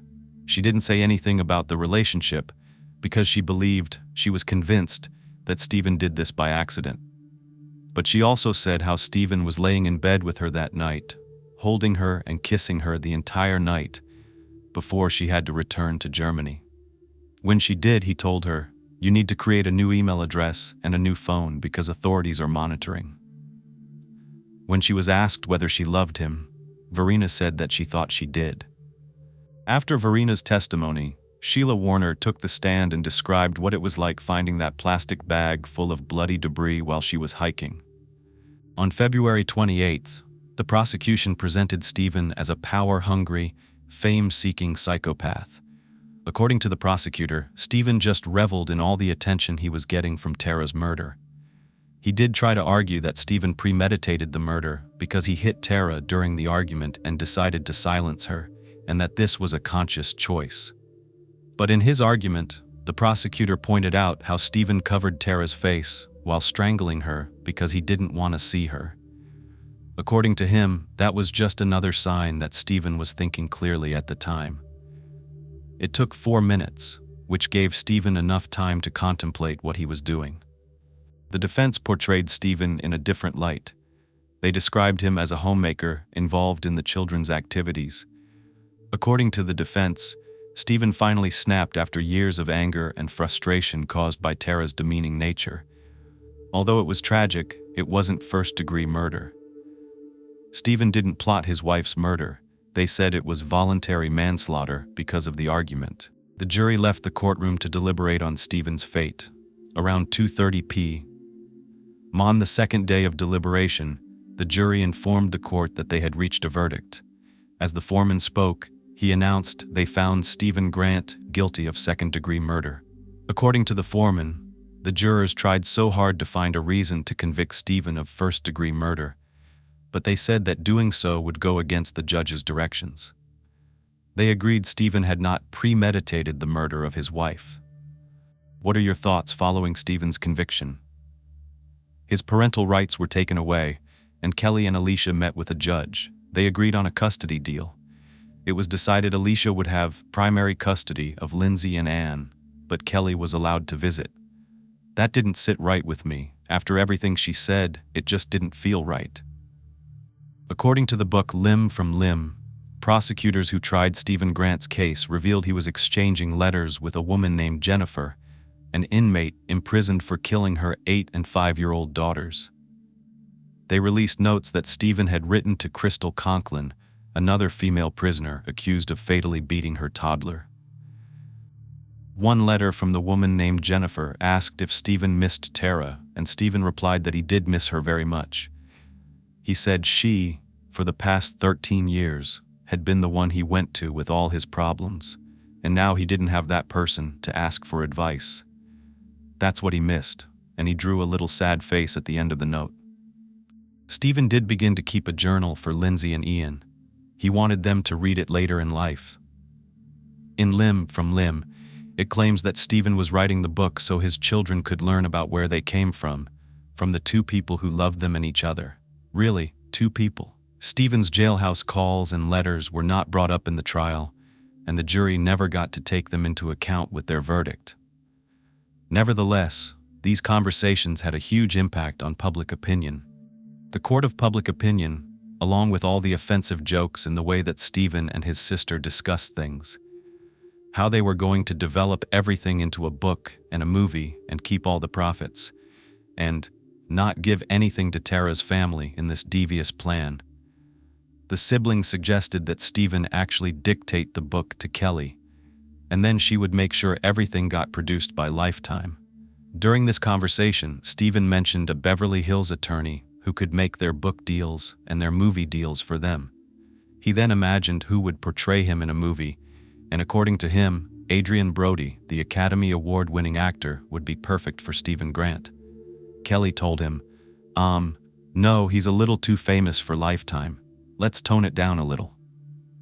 The prosecution revealed in February 2008 that Lindsay and Ian had witnessed their father murder their mother on Christmas Day.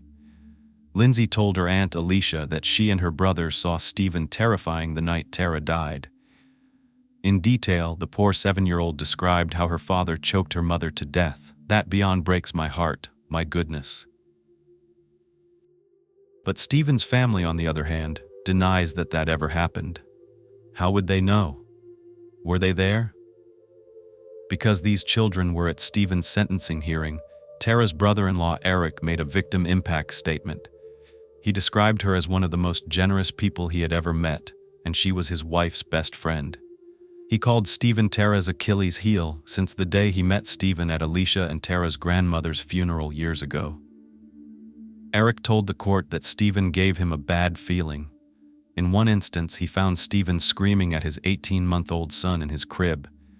The infant was crying and frightened, and Eric said even my son realized that Stephen was a monster. Tara's mother Mary also gave an impact statement. She asked the judge if she could speak directly to her former son-in-law. The judge said, "You're not really supposed to talk to the defendant, but I assure you he's in the courtroom and he can hear you." As she looked in Stephen's direction, she told him she would never forgive him for killing her daughter. Never.